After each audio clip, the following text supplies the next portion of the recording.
Do you know that the name Selena is supposed to remind you of the clinking of champagne glasses? You don't? Then listen to the way this name sounds and imagine a holiday, New Year's Eve, icy champagne and bubbles that tingle your tongue and throat. It's also a name that sounds so affectionate. Anyway, that was her name, even though she lived in a place where champagne wasn't in vogue, in a village at the end of the world. That's because she had a mom with a wacky mom. Well, you have to start with the grandmother. When her grandmother, a street Petersburg artist, after serving her time in the camps, was exiled here for eternal settlement, and after what she went through in Alaska, behind barbed wire, life in a village on the Volga seemed to her like a paradise. Friends sent money and she bought a house, a wooden house with blue shutters. Grandmother worked in the House of Culture. She painted scenery and posters, washed the floors and stoked the stoves. Then Selena's mother came here to sew costumes. For the dance group and choir, for the drama club and variety group.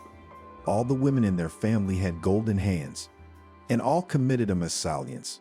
Grandmother was afraid to return to her hometown. It seemed to her that she would immediately be sent away again, and she got used to it, adapted to rural life. She married a forester, and then her daughter, my mother, married a farmer, the richest man in the village. He raised cattle, sold milk and cheese, and he was good-looking, witty, and he didn't stop her mother, Ariana, from doing what she loved, and she loved to sew. At first, she intercepted with a keen eye. The local craftswomen shared their secrets. Then she got to something on her own. And when she was taken as a costume designer in the House of Culture, it was pure bliss. No task frightened her. She sewed costumes for the fairy tale Cinderella, and sundresses for folk dances, and motley skirts for gypsy dances. Her whole life was in these scraps, threads, needles, in the clatter of the sewing machine, in fitting. She created outfits like some kind of miracle, sometimes almost out of nothing. And if Selena could remember the earliest childhood, when she was not yet walking and talking, she would remember the costume room, countless rows of hangers, and her mother humming at the sewing machine. But the girl began to realize herself since she went to kindergarten, and here there was nothing special. The smell of burning milk in the morning, semolina porridge, which all the kids hated. A playroom carpeted with carpet and dressed-up dolls in the locker. The teachers did not always allow to take them, only for good behavior. Otherwise, here you have balls, pyramids, and stacked soft toys. In the kindergarten, Selena got a friend, Katie. She joined the group later than the others. Her family had moved to the countryside, and Katie was brought to the daycare center in the middle of the year. She was special. Selena felt it immediately. Katie was the best at reciting poems and singing songs, and she was not afraid of the teachers if they were angry and raised their voices. Katie invented new games and was never bored with her. All the kids wanted to be friends with her, and she singled out Selena. I don't know why.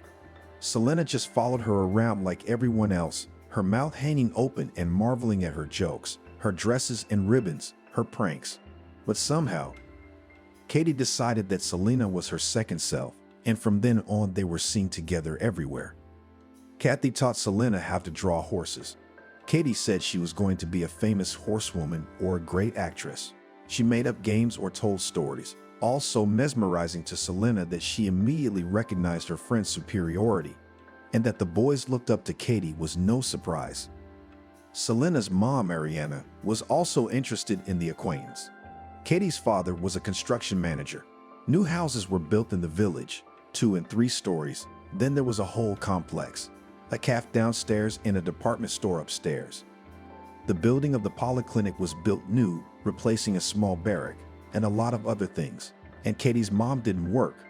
"She's my house fairy," the girl told her friends in all seriousness. "Mom says, in the house all the time must live someone to be cozy and warm, and she's my house fairy." Selena didn't quite believe it. Katie's mom didn't have wings, but the girl was fascinated by what was at her friend's house and what she didn't have.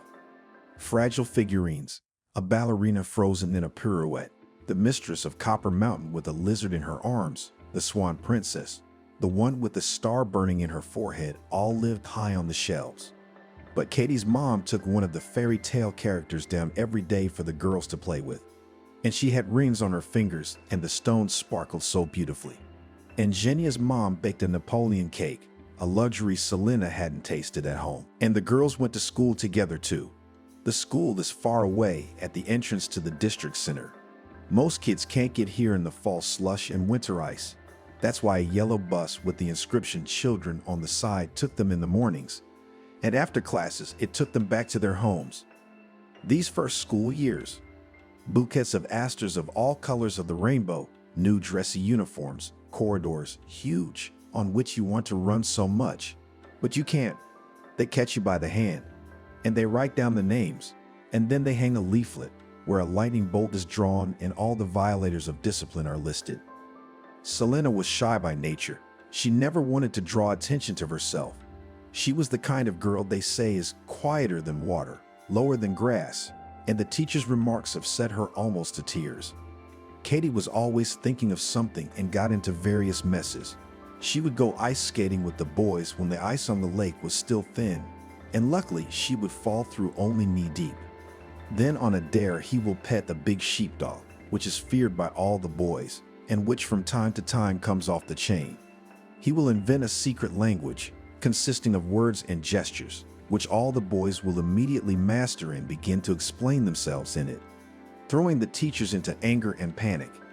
But it was Selena, not her perky friend, who got into real trouble. Selena was stolen. This case was remembered for a long time because it was the first time such a story had happened, and nothing like it had ever happened again. Selena was 10 years old at the time. She was returning on the school bus with everyone else, but she got off one stop earlier to go to the store to buy new notebooks. The store was in the center of the village, and it took about 20 minutes to walk from here to home. Selena chose notebooks with beautiful pictures on the covers, paid, then she was hurried by the ladies in line. In short, she didn't notice that she had left a bag with a sports uniform and a change of shoes near the counter, so she walked with the backpack behind her back. She was already approaching her house when a car pulled up next to her and an unfamiliar man called out, "Hey girl, isn't this yours?" In his hand, he held a familiar green bag. Selena gasped. She would have gotten in trouble at home, of course. Taking it, the uncle opened the door. She trustingly approached. Who could have known that she would be dragged into the car at the same moment so that she wouldn't have time to make a sound? They searched for Selena for a week. Notices were posted on every fence and every pole. Volunteers combed the forest, searched even in the lake and in the river. And after a week, no one, neither the police nor her volunteer helpers, hopes to find the girl alive. There was no hope left. Fortunately, Selena's kidnapper was no maniac. All he wanted was to make some easy money. That's why he waited until everyone was sufficiently scared and would be willing to pay any amount to get the girl back. It seemed to him that he planned everything clearly and correctly, and asked for as much as $500,000. With this money, the kidnapper expected to go far away and start his own business. But once he called Selena's parents and told them his demands, his fate was sealed. Maybe if he'd been more experienced and organized things differently, things would have worked out. But as it was, so it was. Selena's mom could not talk to the kidnapper. The woman was lying in bed. She was sedated. Her father was told by the police to arrange a meeting. The appointment was at the gate of an abandoned factory. Harry took with him a bag of money, stood holding it in front of him. As soon as the kidnapper arrived, he was immediately taken. It turned out that the villain lived in a neighboring village. He did not know Pavel personally, only heard about him as a wealthy man. The kidnapper was also offended by the fact that he was detained, questioned, and threatened with trial. The girl lived with me like my own daughter. I fed her, gave her food, showed her cartoons on TV. I didn't let her outside though. And it's true, Selena, though she cried these days, because she was separated from her parents, but otherwise did not suffer in any way. The doctor examined her and said that the girl would obviously forget everything soon. Selena's abduction cost her parents a lot more. The father blamed the mother. Kathy's mother is doing the housework, and I told you to stay home. There's always enough work to do. We have a car. You could have studied, passed your driver's license, taken your daughter to school, and picked her up. But you're like the last girl. You collect your rags and run to the House of Culture with them. Alinka is abandoned on her own. Ariana not only felt deeply guilty, she kind of lost it after the whole thing. Now, several times a day she would stand motionless, staring straight ahead, her lips moving soundlessly. It was useless to touch her at such times. It went on like that for months, and then Harry left the family. He had a young girlfriend, it turned out. Maybe it would have ended in divorce, but the drama escalated and eventually became a reason to sever old ties. Harry sold the farm and moved away with his young wife. "I know my strength now," he said. "I'll make a new start. Lucy and I will move south. I'll get land again, buy cattle. The winter is not so long there, the climate is favorable. Things will pick up." But before he left, my father insisted that Selena be sent to a boarding school. There was one in the district center, especially for children from remote villages. Here parents didn't have to worry about them. Caretakers were always watching the children. The building is huge. Here are classrooms here, in another wing, bedrooms and dining room. The children walked under supervision in the schoolyard, and no stranger would enter the boarding school without asking. There was a guard at the entrance. Everyone in the neighborhood knew Selena's story, so there were no obstacles to registering her at the boarding school. Harry also talked to the director, adding that the girl's mother was sick in the head. "So I ask you very much, let the daughter be with you even on vacation. I will try to carve out time to come at least a couple times a year to visit her," he said. Harry made a favorable impression on the principal. She promised to honor his request to keep mother-daughter contact to a minimum. Selena was a homely girl, and for the first time at boarding school, she was homesick. She also had a harder time than the others. The bedroom was big for 8 girls. Selena got the worst bed by the door. The walls, painted with green oil paint, dross, and almost always after bedtime. Selena covered herself with a thin blanket, which did not save her from the cold, and cried quietly, so as not to wake the girls. Almost all of her classmates were taken home for the weekend by their parents. Selena stayed at the boarding school in the company of several children. Something was constantly breaking down in the boiler room, and the boys were freezing. The principal only sighed when she was told that it was 15 degrees in the bedrooms. "Let the children take second blankets. What else can I do? The boiler's dying." The girls brought blankets from home, some of them cotton, some down. They brought warm sweaters and jackets. Selena's mother was told to be wrapped up at the entrance. It happened here too. From time to time, children of parents who drank or were scandalous or both were brought to the boarding school. It happened that someone attacked the teachers with profanity or even raised a hand. Selena's mother was in the same category. It was easier to keep her out. "Bring 200 grams of candy Kuralka in the transfer, and nothing else is not necessary. We will not accept," they told her. "The children have everything. They are all provided here. We don't take tangerines and oranges, or your daughter will take the fruit and give it to someone, and we have children with allergies." Selena's mother didn't work at the cultural center anymore. She couldn't concentrate on patterns and fabrics, needles and scissors. Everything was falling out of her hands, but she had to earn a living, so she went to work for the very man Harry had sold the farm to. He'd worked hard in his time and had raised a fine herd of pedigree goats, and Ariana took to caring for the animals without a word. She fed and fed, cleaned up manure, milked, and if necessary, she helped the owner to treat the wards. In a short time, the woman changed. If before she was pretty, cheerful, coquettish, now it was difficult to recognize her. Her hands, previously delicate and manicured, were now calloused. There was no place on the farm for the nice, smart clothes Ariana loved so much. An old jacket, rubber boots, old pants. All this woman now did not take off. She'd forgotten her makeup too, and the smell of the stable was more persistent than any perfume, even 10 times washed at home. Not being strong by nature, Ariana was so tired that in the evening she only had the strength to drink tea with a piece of bread and fall asleep. And yet she did not feel unhappy. The family broke up, but the daughter was alive. That's the main thing. And the mother held out hope that sooner or later they would be together again. Besides, Ariana had grown attached to the animals, and socializing with them helped her to heal. The goats and goat kids, each with their own personalities, stubborn and funny, surrounded her from morning to night, and caring for them in some way healed her wounded motherhood. Jacob, the owner, was not a bad man, and the main thing was that he was reasonable. If an animal got sick, he called a veterinarian, and then calculated whether it would cost a lot to treat it, and what would be more profitable. to try to put the goat on its feet or to put it away in the freezer. So he acted accordingly. Ariana tried to nurse every goat, even the weakest one, to give it a chance. She didn't think about the future yet. She only hoped that Selena would safely graduate from school and return to her. The attitude of the teachers at the boarding school to Selena's mother changed only when the girl began to study in high school. During all this time, the father, who vaunted how he loved his daughter, never once visited her. There were a lot of reasons, and went far away, and things in a new place was a lot, and new children were born.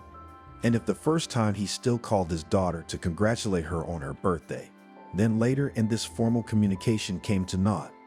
And the mother came every weekend. When she was denied a date on one pretext or another, she and Selena communicated through the window. That's where Jenkins' secret sign language came in handy. And on summer vacations, there was nowhere to go. Selena was allowed to go home. After all, Ariana was not registered with a psychiatrist, and although the woman has changed a lot in appearance, health to her little by little returned. Time and constant communication with animals turned out to be the best doctors. The 3 summer months seemed to Selena a period of carefree happiness. Living in her own home, helping her mother on the farm, and Katie made sure that the vacations were filled with adventures, like a generous Santa sack of presents. And every time Selena thought that her friend had thought of something quite unbelievable, but Kathy convinced her that everything was possible and it would be great. You would think of some quieter entertainment, said Katie's mom, as they say now, girly. Well, go to town, go to the movies, wander around the mall, have a coffee. I can understand that. You mean we have to go to town every day? Katie asked. It's a long summer, it's crazy. What do the other kids do? Everybody finds something to do without going to extremes. Yeah, Katie said ironically. The boys ride mopeds around the streets at night, just dodging them. And the girls have only this beach, a trampled spot. The circus comes to the House of Culture twice a summer, and that's it. Only to hang out in their own backyards, right? Look how Sasha sings. Voxelnaya Street, the most central street. Girls on a bench, chewing on seeds. Mom waved her hand and stepped back, repeating the usual shorthand. Don't go into the woods where there are hunting grounds. Watch your feet carefully. We have plenty of vipers here. Don't swim in unfamiliar places. There are pools on the river. As soon as it gets dark, go home. Katie nodded, pretending to agree with everything, and rushed to her friend, her heels glistening. This time, too, Selena had no time to marvel at how good it was at home, how the lilac bush had grown under her window, how strong the old dog's memory was, how happy he was to see her. She had no sooner laid out her things than Kathy was already here. I have a plan, she said solemnly. I'm sure you do, Selena sighed. Don't get your hopes up. I want to help my mom. She's so tired in the evenings. She's been exhausted for a year. She'll feel a little better with me. 3 days. Katie pointed her fingers, just 3 days. And then I'll help your mom too. I'll even weed the damn beds, which I hate. So what have you come up with this time? No, wait, you can't just tell it like that. It has to be detailed. I'm staying at your place tonight, then we'll talk. The round of the day's business began. It was hot, unbelievable even for June, and the air itself seemed to melt. But Katie, who was so hard to entice to the vegetable garden at home, together with her friend carried watering cans, watered vegetables, and weeded strawberries. The girls were free only in the evening. They asked to go to the river. Though it was a long way to go, but it was worth it. The meadows were in bloom, and Selena, who was imprisoned in the walls of the boarding school all year, was seized by the delight of an unprecedented sense of freedom.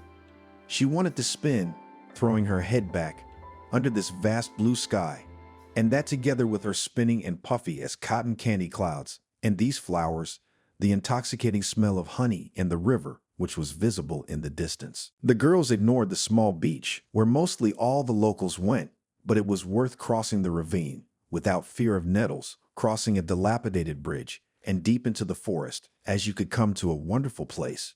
Right in the middle of the river was an island. The river was fast, but shallow. You could wade across. And here, on the island, no one from all sides, you can swim, sunbathe, talk about your secrets at the top of your voice. No one but the birds can hear. When the girls had had enough of swimming in the clear, cool water, felt revived again, and laid down on the sand, Katie paused mysteriously and said, "My father bought me an inflatable boat. How did you talk him into it?" Selena wondered. "I know you wanted it, but Mom told you not to ask for it. I swore that you and I would only swim in the lake." The lake was quite large, curving around the village. It was beautiful, but my friends didn't like it much. Marshy shores, swimming only from bridges, and a wall of forest on one side. Probably, Katie's father assumed that there were always enough fishermen on the lake, and her daughter would not be in trouble here. And if there was trouble, people would help her. But, Katie raised her finger. "What if you and I go on the river on such a trip? As our historian Valandra says, on the native land. For 3 days, as far as Rozdisvinsko, huh? There, downstream, my boat, and back, if we want. We can either the same way or hitchhike home." The big old village, which was relatively close by, was filled with tourists and vacationers in summer. The trip itself was tempting, but Katie hadn't yet revealed all the cards. "I know that there, except for the agricultural technical school and the ruins of the factory and the sites that seem to be no. Everybody goes there, mainly for the beautiful nature. And you and I will go to the Baron's house." "What house?" Selena didn't think she heard. That was the card Katie had up her sleeve. She was talking in a hurry, emotion overflowing. It turned out that once a nobleman from St. Petersburg, the brother of the Empress's favorite, by the way, had acquired an estate here. There was a lot of things here. There was a lord's house, and the manager's outbuilding and stables, and even a small church, and so on and so forth. Almost none of it has survived, except for the bar house, which was obviously built for centuries. The owner himself lived here very little. He stayed more and more in New York and abroad. Maybe he had originally planned to come here for the summer, but only then he forgot about this place, until he decided to get rid of his wife. It is said that he dreamed of hares and married a girl who was not rich, but very beautiful, and who was 2 or even 3 times younger than him. But with hares did not work out. The only son died in infancy. Then the Count made a new girlfriend, and since divorces at that time, to put it mildly, were not very good, he sent his wife here, out of sight. Like, "I'll support you, but you must never appear in my house again." This beautiful woman lived here until her death and died here. And young. She wasn't even 30 years old yet. She was said to have lost her mind in her last years. Yes, there was also a family crypt on the estate. And the unhappy woman made one condition. She would leave and would not remind her husband of herself. Only let her boy's body be reburied in the crypt so she could visit his grave. There's nothing else left for her in this life. And then, whether with the head of the barmaid became disordered, or whether she sincerely believed in different sorcerers, but as if she hoped with their help to revive her son, or just with his soul to communicate. It's like at spiritualistic seances different spirits are summoned. Of course, there are no reliable descriptions. Maybe they are just legends. It's also unknown whether she succeeded or not. The end of Countess Catherine herself was as mysterious as her life. The year of her death in the few documents indicated differently. Presumably she left at the age of between 28 and 30 years. When the manor house was finally abandoned, some of the locals decided to rob the house, and at the same time the crypt, the grave of the Countess, was not there. Today, the surviving house is in complete disrepair, becoming a shelter for various marginalized people. That's why it is not mentioned in any tourist guides, and guides do not take tours there. It's a miracle the mansion is still standing. If the walls weren't so strong, everything would have fallen apart long ago. It's got 2 floors and a mezzanine, Katie continued. The guys from our school wandered in by accident. They say a few people live there. The windows are covered with rags or plastic sheeting, and the beds are rags. But some remnants of former luxury have survived. Some tiles, some stove flaps. The bums are there all year round. Only one night a year they try not to stay in the house. It's the anniversary of the death of the Countess's little son. They say Catherine's ghost appears there at midnight. A lady dressed in white walks through the empty house. Then she goes up to the mezzanine, where these seances were held, and there she disappears, as if she were going into a large mirror. And that's the night that's gonna happen next week. Let's go catch a ghost, huh? Selena blinked a lot. Why do you need it? That was the first thing she asked. Look, it's probably in every old house. The lady in white, the gentleman in black. People can't do without scary stories. There's no one there, I'm sure. Just bombshells. Well, even if you see him, how are you going to catch him, this ghost? And what are you gonna do with it? It's not a genie. You can't put it in a lamp and make it come out and do what you want. But Selena knew her friend too well. If the word interesting lit up in front of Katie with a neon flame, there were no obstacles for her. She forgot everything. She was driven by passion, like Rocky the mouse who saw the cheese in front of him. I don't know. Maybe there's some treasure left there, and the ghost will show it to us, or tell us some terrible secret. It doesn't matter. Just think how great it would be if we could see it. It's otherworldly. Her friend's voice sounded ecstatic. Selena sighed again. There's no use in talking you out of it, I take it. Absolutely. Katie confirmed easily. But you're with me, aren't you? I'm not going to catch a ghost, and I'm not going to make friends with the marginalized. You can go and catch your ghost. I'll wait for you somewhere, not far away. The rest of the evening, the girlfriends were going to spend discussing the details of the trip. They were used to the fact that the island was the most secluded place and belonged only to the two of them. That's why they were both so surprised to see a young man on the shore on the cliff. The boy was older than them. If the girlfriends were 15 years old, he was about 18 or even 20, a respectable age, and he was glad to see them. Girls, I'm lost here. Can you tell me how to get to the village? We're not from around here, Katie mumbled to her friend, and she answered loudly, We'll show you, of course. I just wonder how you got lost here. Wait, don't come down to us. Look around. There should be a path behind you. You'll follow it to the concrete road. Well, it's a road paved with slabs, and along it there will be dry trees on the left, and then on the right there's a long hill. If you watched Teletubbies as a kid, it looks like their house. When you pass the hill, you'll see the roofs in the distance and the water tower. I'll go down after all. The heat is unbelievable. Is it so shallow everywhere here, or is there a place where you can take a dip? There's a pool farther away, Selena told me. She herself, although she had learned to swim, preferred shallow water. The cliff was really steep. The tree that grew on its edge had long roots, and like an uncombed mane of hair, went down to the shore, and clinging to them, intercepting them with his hands, the boy found himself on the shore. Here? He asked, pointing to where the river had overflowed. Here, Kathy confirmed. The boy threw off his clothes and plunged into the cool river with visible pleasure. He swam on his side and on his back, dived. He's showing off in front of us, Katie whispered to Selena. Finally, the boy surfaced near their islet and was sitting next to his girlfriends, large drops of water glistening on his back. He told them that he had come to the neighboring village, to his aunt's house. There were many lakes in the neighborhood, and he was advised to go to one of them, the one in the middle of nowhere. They say that the river used to flow in a different channel, but then it made a small dam on it, and the channel changed. And where it was before, this very lake remains. My name's John, by the way. The nature was really magnificent, and John regretted that he had not brought his camera, but he managed to get lost and barely escaped from the vipers. Snakes obviously considered themselves the mistresses of those eats. And there were 2 no hunting posters. I didn't want to unexpectedly encounter those that were forbidden to hunt, especially if they were large and predatory. John sounded like he was making fun of himself. And then when I finally got out of the thicket, there were fields, and no direction to go, just a sea of green all around, and no one to ask. So you guys really helped me out. He even clasped his hand to his chest. Please, answered Katie in the same mocking tone. We provide services, replace the compass, tell the way.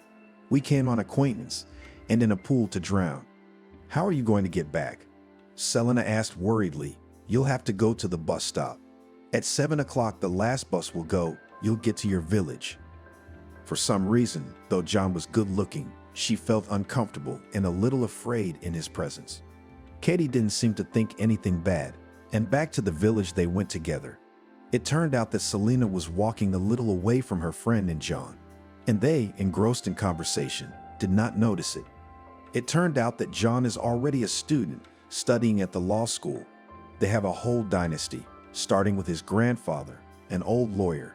This year they were going to go to the sea, but his father was busy at work.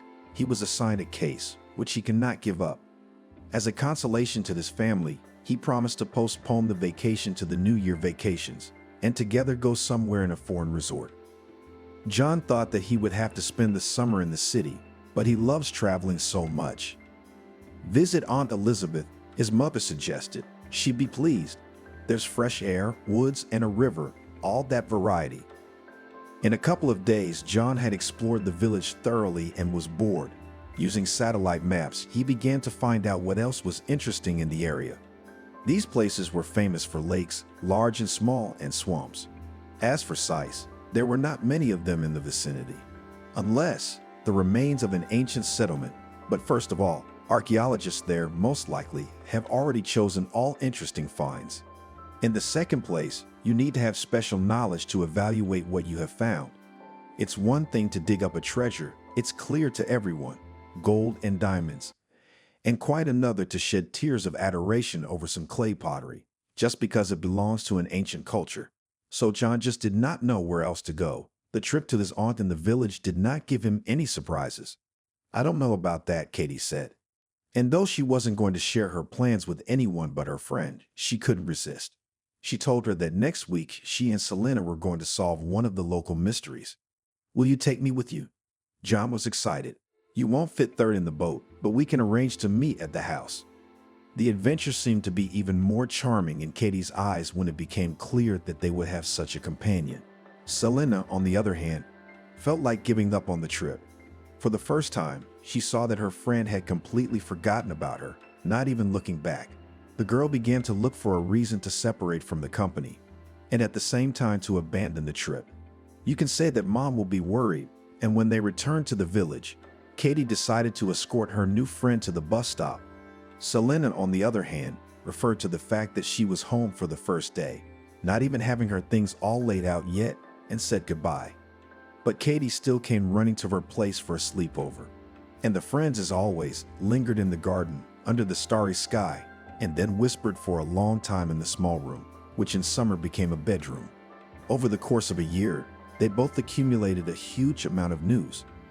Katie said the program was getting harder and harder, and her mother was terribly upset when her daughter brought home C's. "I don't know what I'm going to do," Katie said. "Our class is like the movie Dumb and Dumber. We don't even have anyone to copy from. My mom is threatening to hire me a tutor, algebra, geometry, physics. But, I can't get it all in my head.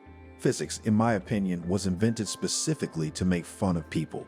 Now my mom will pay money and I, instead of living my life, will sit with our Anna, and who else my mom can hire, as Nair saying physicist, nod. Pretend that I understand something. And on the test again, no clue. Still, you are happy." Selena lay on her stomach and seemed to be looking at the pattern on the pillow, running her finger over it. "Every day after school, you come home. It's like I have two lives. At home, one, and when I come to the boarding school in the fall, the other begins." And Selena, not complaining, but just so that her friend could imagine, began to tell about how she had to eat food in the canteen, which she did not like, semolina and pea soup, to eat just not to stay hungry.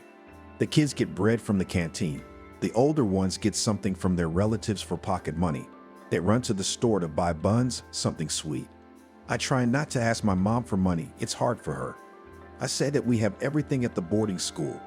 If I take it, it's only a little for new tights for shampoo. But in general, we can't have anything particularly good, they'll steal it. The drawers are not locked. You can't complain to the teachers. I've learned that from childhood. Everyone despises a bully, and boys are best not to be messed with.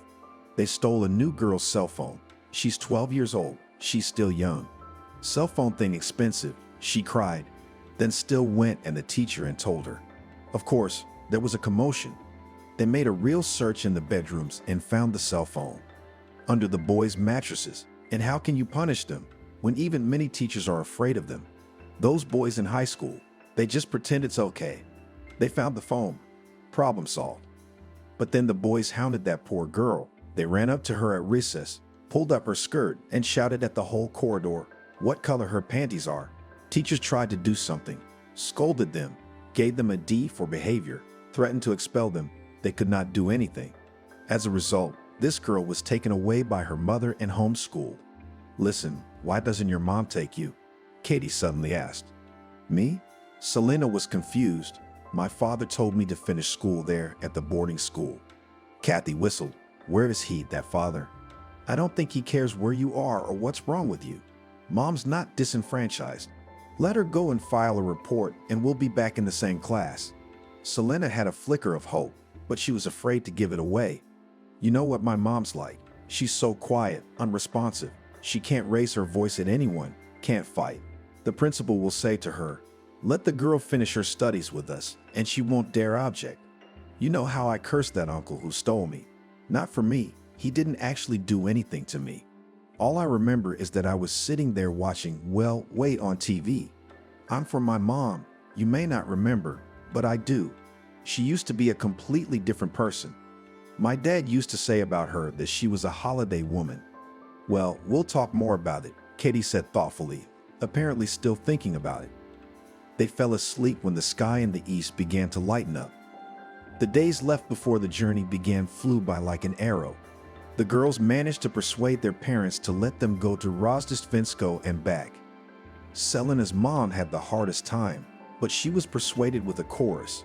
"Well, you cannot deprive the girl completely independent," said Jenkins' father. "In a few years she's so and so to leave here. She will enter a technical school or an institute. She will start her own life. If you patronize her like this, then she will have 10 times more difficulty." "I understand," Ariana agreed with a guilty look, but she was still slow to let go of her daughter's hand.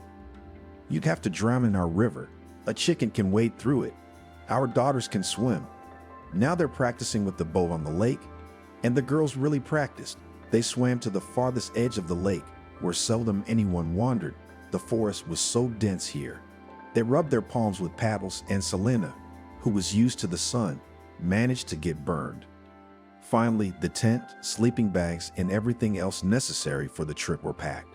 We decided to set off in the morning. In the first place, it was not hot yet, and in the second place, the girlfriends expected to stop for an hour in the afternoon and still swim to Rozdestvinsko in the evening. Jenia's mother wanted to call her acquaintance to let the girls spend the night. Her daughter barely managed to talk her out of it. "Mom, that's the whole interest. A tent, night, fire, and night at Aunt Lita's in the hall on cots." Of course, the girls didn't mention the real purpose of their trip. Katie had been to the sea with her parents many times before, but when at dawn their boat left the shore and, obeying the oars and the current, rushed forward, the girl thought that she liked this trip much better. The fresh wind chilled her cheeks, and at every turn there was something unknown waiting for her, and no crowded beaches and crowds of vacationers. In the middle of the day, when the sun was already hot enough, the girls chose a place where the pine trees approached the shore. They took out sandwiches and a thermos of iced tea and stretched out blissfully in the shade. "Do you think John will come?" Katie asked. "Who knows? Wouldn't it be better without him?" Selena said cautiously. "It's such a special feeling to have someone protecting you." "I thought you weren't afraid of anything," Selena wondered, "and you trust this guy that much. You've only seen him once." "I have a knack for people," Katie said flatly, "and there's no one to be friends with around here. I'm getting so sick of the neighbors going, 'Janisha, you've gotten so pretty. Do you have a boy? You'll finish school. You'll get married. Don't drag it out.' Yeah, you should see our slackers. The boys in our class have already tormented the teachers. They don't need history, and English will never be useful in their lives. I can see that none of them will go to college." "Have you thought about where you want to go?" Selena asked. "I'm going to go to the theater school." Kathy said it as a joke, but it's known that in every joke, "You can do it." Selena was serious. "I can't think of anything but going back to my mom. I'm afraid to go far away. What if something happens to her? She has no one but me, and I have no one but her." They reached the place when the sun was already low on the horizon. Selena thought it was necessary to choose a suitable place on the shore and put up the tent. Day X was coming tomorrow. They would have plenty of time in the morning to tour the bar's house and make arrangements to stay there overnight. Katie, on the other hand, thought they should go to the old mansion right now. "What are we going to do for a couple more hours on the beach to feed the mosquitoes?" We got the map. Come on, we'll be there before dark. I want to see how this house looks at dusk. Atmospheric. Go on, Selena agreed. I'll stay here. You can't leave your stuff behind anyway. And the boat. Let's set up the tent and go. I'll get dinner started. Katie didn't want to admit to herself that it wasn't just her desire to see the old house in the sunset light that was driving her. She hadn't exchanged phone numbers with John, nor had they agreed on a specific place to meet, but had limited themselves to a vague meet at the mansion. The chance of meeting a new acquaintance right here and now was slim, but Kathy pretended she wasn't going for that. The old Baron's house stood a little away from the village. For a long time it had been occupied by an agricultural college, so there was no hope that any of the old things inside had survived, except for the things that couldn't be taken out, like the moldings on the ceiling, and the mezzanine was rumored to have been used as a storage area for junk long ago. The house was a sad sight. Most of the windows were broken, the main entrance was boarded up, the stairs were scratched, and yet there was some life here. There, a figure flashed through the window. Voices were heard. Someone called softly behind Katie's back, and she turned around. A man of indeterminate age, with a puffy face and a purple tint, approached unnoticed. Apparently, he had a decent drinking record. Despite the fact that the heat was still on, he was wearing a warm jacket that smelled stale from a distance. "Are you interested in old times?" he asked. "Sort of," Katie answered cautiously. On the one hand, she was afraid to talk to a stranger here when people were far away. On the other hand, she and Selena would want to sneak into the house tomorrow, which meant she'd have to make contact with just such individuals. "Almost no one comes here now," said the man before, when the technical school was here. The house still looked good. And now what? Just ruins. The roof is about to collapse. "Have you been inside?" I lived there," said the new acquaintance with a touch of pride. "When the technical school moved, of course, they wanted to tear everything apart. Well, it's like the houses are being dismantled. Somebody wanted frames, somebody wanted doors, somebody wanted floorboards. Well, I guess me and the kids didn't let them." "The kids?" Katie was confused. "Well, there's a few of us around here. Aborigines, so to speak. It's all right, we've settled in. In winter, we warm ourselves with the stove. We can live. But if you want to see the house, you chose a bad time." "Why?" the girl asked cautiously. "You can't see much now. It's getting dark. And tomorrow." He hesitated. "Tomorrow what?" "It won't be a good day," the man decided. "It's peaceful here. Except for this day. Sometimes it goes by unnoticed. Nothing happens. And sometimes, I can't find a word for it. A fog. An obsession. You can see something here. It's a strange story. I'll tell you if you want. Are you staying in the village? Shall I show you out?" "A lady has a chaperone," came a voice that Katie recognized immediately. And immediately the fear vanished. Now Katie was ready to go to the very attic where, according to rumors, the antique mirror had stood before, or even still stood. But she knew they wouldn't see anything now. If anything was going to happen, it would be tomorrow. They were shown into the attic by a familiar marginalized man. Before that, he introduced himself with honor. His name was Victor, but the kids called him Babai. Babai behaved so friendly, as if he was the owner of the manor, and they had come to visit him. Following him, the girls and John went up to the second floor and passed through a long corridor. Everyone looked around curiously. Here, where they passed, the traces of antiquity had almost disappeared. What remained was the interior of the era of the technical school to which the building had belonged for 3 decades. The corridor was once painted with blue paint. Some rooms had lost their doors, and then the boys saw a stove in an empty room, the remains of a sofa, or piles of junk. And then Babai opened an inconspicuous door at the end and said, "Please." It was obvious that he was trying to impress the girls. There was another staircase that led upstairs, narrow, with steep steps. Selena remembered climbing up to the church bell tower with the other kids to ring the bell on Easter when she was a child. There were similar steps on the bell tower, and the next day the girls' legs were very sore. "Now there's no way I'll believe that the Countess had ever climbed up here in her lifetime," Katie grumbled. "You'd have to try to climb that steepness in a long dress and a half." There was only one room in the attic, a very small one. Maybe no one had ever lived in it, but Selena imagined that the Countess had a study here. Here, by the window, was a mahogany desk covered with green cloth. And this lady wrote bitter letters to her unfaithful husband, from time to time stopping, biting the tip of the pen to gather her thoughts, and looking out the window. The view from here was really wonderful. The house was nestled on a small hill. The forest, the river, and the village were all in sight. "Is this the mirror you were talking about?" John asked. How did he see it? In the corner of the room, littered with broken frames and some dilapidated furniture, stood a tall mirror, larger than a man, in a simple wooden frame. One might have been tempted to take it away, but the mirror's surface was dull, and it was difficult to see one's reflection even in the most general way. "Exactly," Katie said. "Oh no. There just can't be any other here. It needs to be vacated. Is it realistic to move all this furniture?" "Hey, wait a minute," said Babai. "This stuff wasn't just piled up here by accident. It used to hang on the wall, that mirror. But this one, maybe it's not just for a reason." "What do you mean?" "Well, it's not just glass. It's like a passage. It's how she comes in and out." John sniffed behind Babai's back and then flicked himself on the neck, letting the girls know that the marginalized man had had his fill of the morning. "It's okay," Katie said to Babai. "We might just want to socialize." Babai was dumbfounded. With a ghost? Him? Their interlocutor just shook his head. Then he said he couldn't help the guys anymore, let them sort it out themselves, and went to the door. "Will you be staying in the house tonight?" Katie called after him. "I was called to the village, for an ear, that is, and a bath." Babai said it without turning around, but Katie thought he blushed, because he realized he was leaving the house for another reason.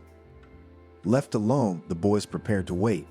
They cleared a place in the corner and laid down the old blanket Katie had thoughtfully brought with her. Everyone was excited, so they didn't even think about food. But the bottle of lemonade was quickly emptied. It wasn't as hot here in the attic as it was outside. The walls of the house not only shielded them from the heat, they even felt damp. There was still time before the sun went down. At first, John entertained the girls with stories about traveling. He had traveled a lot of places, both with his parents and alone. At the same time, the guy did not boast about what he had seen, did not describe foreign purchases, and recalled more and more amusing cases, and did not hesitate to mention how he got into trouble. But more often he shared what delighted or disappointed him. Then the conversation quietly turned to various abnormal things. And that's where John became more skeptical than the girls, but an unusual skeptic. It was felt that he himself very much wants to be sure of the existence of miracles. He is looking for it, but if you dig deeper, everything is rational explanations. Next to the city, on the other side of you, there's a national park. And there, in its deepest place, right in the center of the bow, a forest cordon. Well, it's clear there are specialists there watching the animals, all that kind of stuff. The forester lives there all the time, and the national park employees come and go. So there every summer those weirdos, who on various anomalies moved, straight pilgrimages, arranged pilgrimages, and their clocks stop there and people lose the idea of time. And mosquitoes are especially angry. The mistress of these places put them to guard the road and not let anyone in. Some see green lights at night. Some see luminous pillars. Some go to one place and come out in another, especially if they have taken a good braceful before, like our Babai.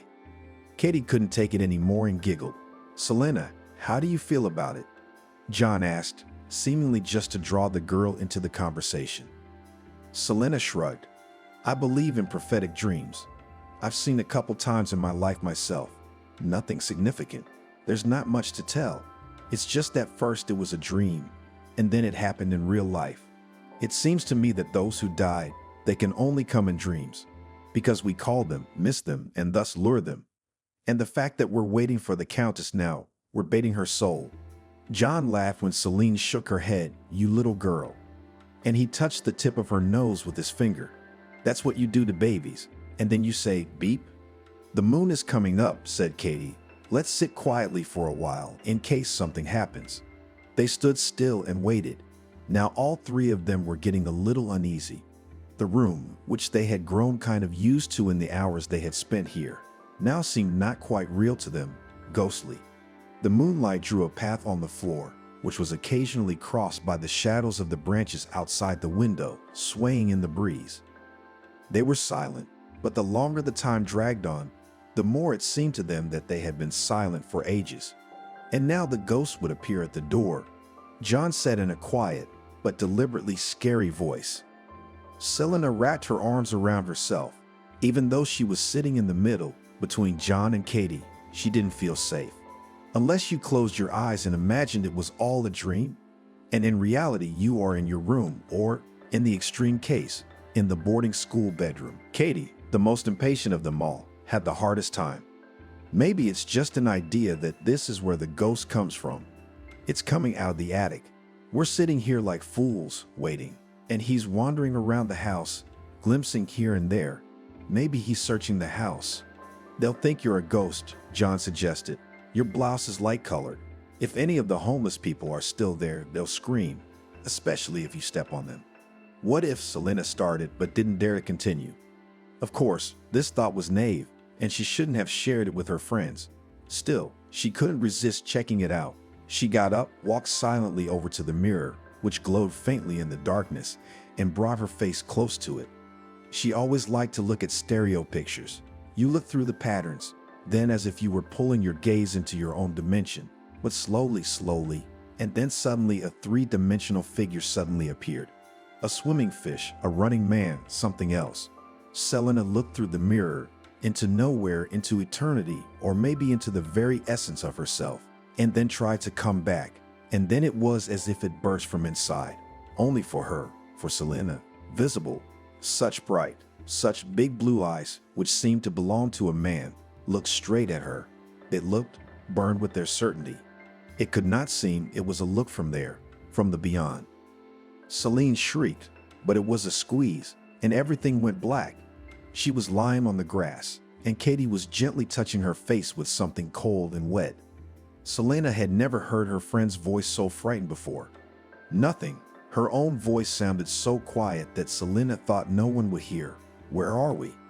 In the clearing by the house, Katie said hurriedly. John carried you out in his arms. You saw something, didn't you?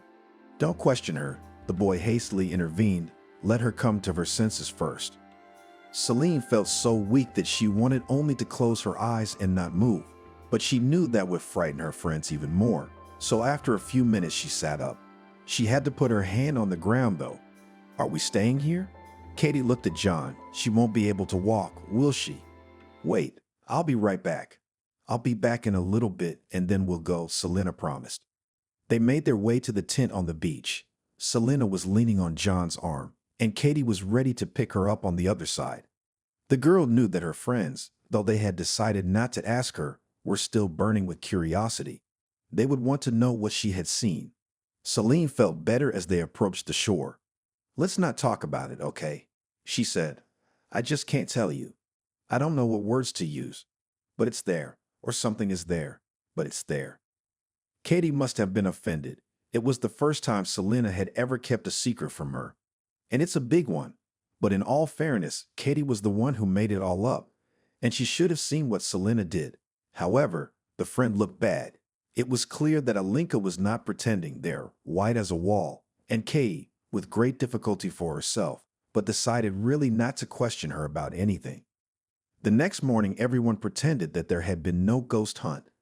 So what if they went to Rozdesvensko? It was only a short drive from home. John arranged with some of the locals, and they were driven back by car. In the light of day, what had happened the day before seemed equally unreal to both John and Katie. Selena was silent, and it was impossible to know what she was thinking. From that day on, she remained strangely silent, thinking bitterly that she must have inherited her mother's psyche. Once a major upheaval had happened in her life, she had gone. Selena no longer agreed to any of Zhenka's projects, and all immersed in housework. Good, it was enough.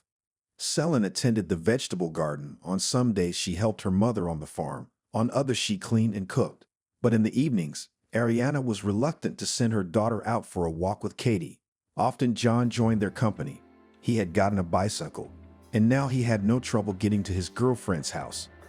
The girls showed him all the protected corners, all the places in the neighborhood that they loved so much. It was always easy for the three of them. They never quarreled, And Katie confided at home that she was already waiting for the next day to come and they would meet again and go out together. "You're in love, I guess," Mom suggested. Katie just shrugged her shoulders. She told John Selena's story, taking the boy at his word not to do anything without consulting her. "But it's so easy to decide." John was agitated. "I could talk at the boarding school myself, but it's better. Father's coming to pick me up in mid-August to stay here for a few days. Aunt Elizabeth is his sister. They don't see each other much. We'll all go to the boarding school together and solve this issue. We'll knock the principal on the head. Don't be frightened, I'm speaking figuratively." And it all worked out. Selena didn't believe it at first. John's father, a very serious, imposing middle-aged man, a lawyer of a large company, just started talking as the principal, who Selena was so afraid of, immediately began to nod and agree to everything. Of course, I understand. The girl will be better at home."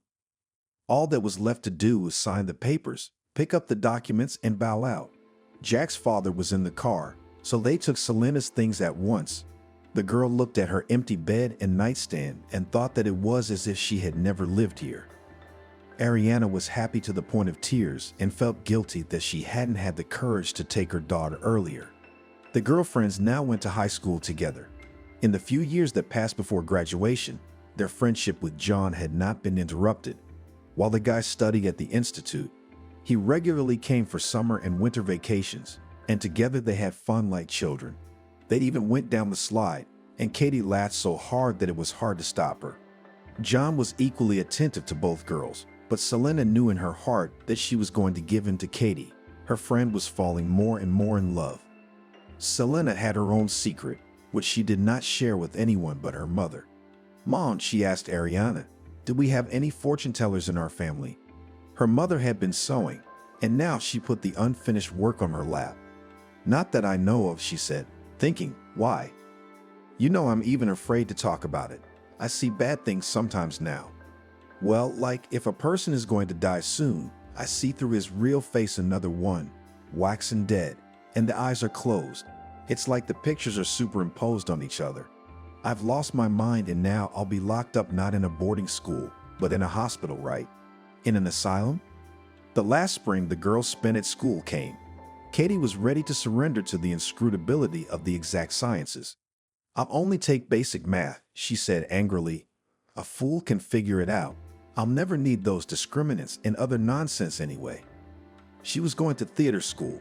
No, not in some university known throughout the country, and in the studio at the Regional Drama Theater. As for appearance, Katie did not meet the expectations they used to put on her parents. Now it was clear that grew a gray sparrow. Average height, stubby, until she began to talk, remained unremarkable, but Katie rarely spoke. "What a common appearance. What's the big deal?" She snorted. Not gray, but universal. "I can be made up to look like anyone. And then I'm not going to the movies or close-ups. Who's going to get a close-up look at me from the auditorium, except through binoculars?" She didn't seem to have any doubts that she'd get in. Selena, on the other hand, was quietly sad. Not only her best friend, but all her classmates were discussing where they would apply after graduation. They were trying to get caught up, if not in a technical school, then at least in some courses. Nobody was going to stay in the village. Selena had nothing else to do. Her mom was giving up more and more than once she woke her daughter up in the middle of the night. "Sit with me for a while. I don't feel well." Selena measured her mother's blood pressure, put medicine in a shot glass, took pills out of the medicine cabinet. She was desperate for Mom to keep working. Her mother rested as long as she could and hurried back to her animals. As soon as Selena had a spare moment, she would rush to help, but Mom couldn't find any other work. There was just no work.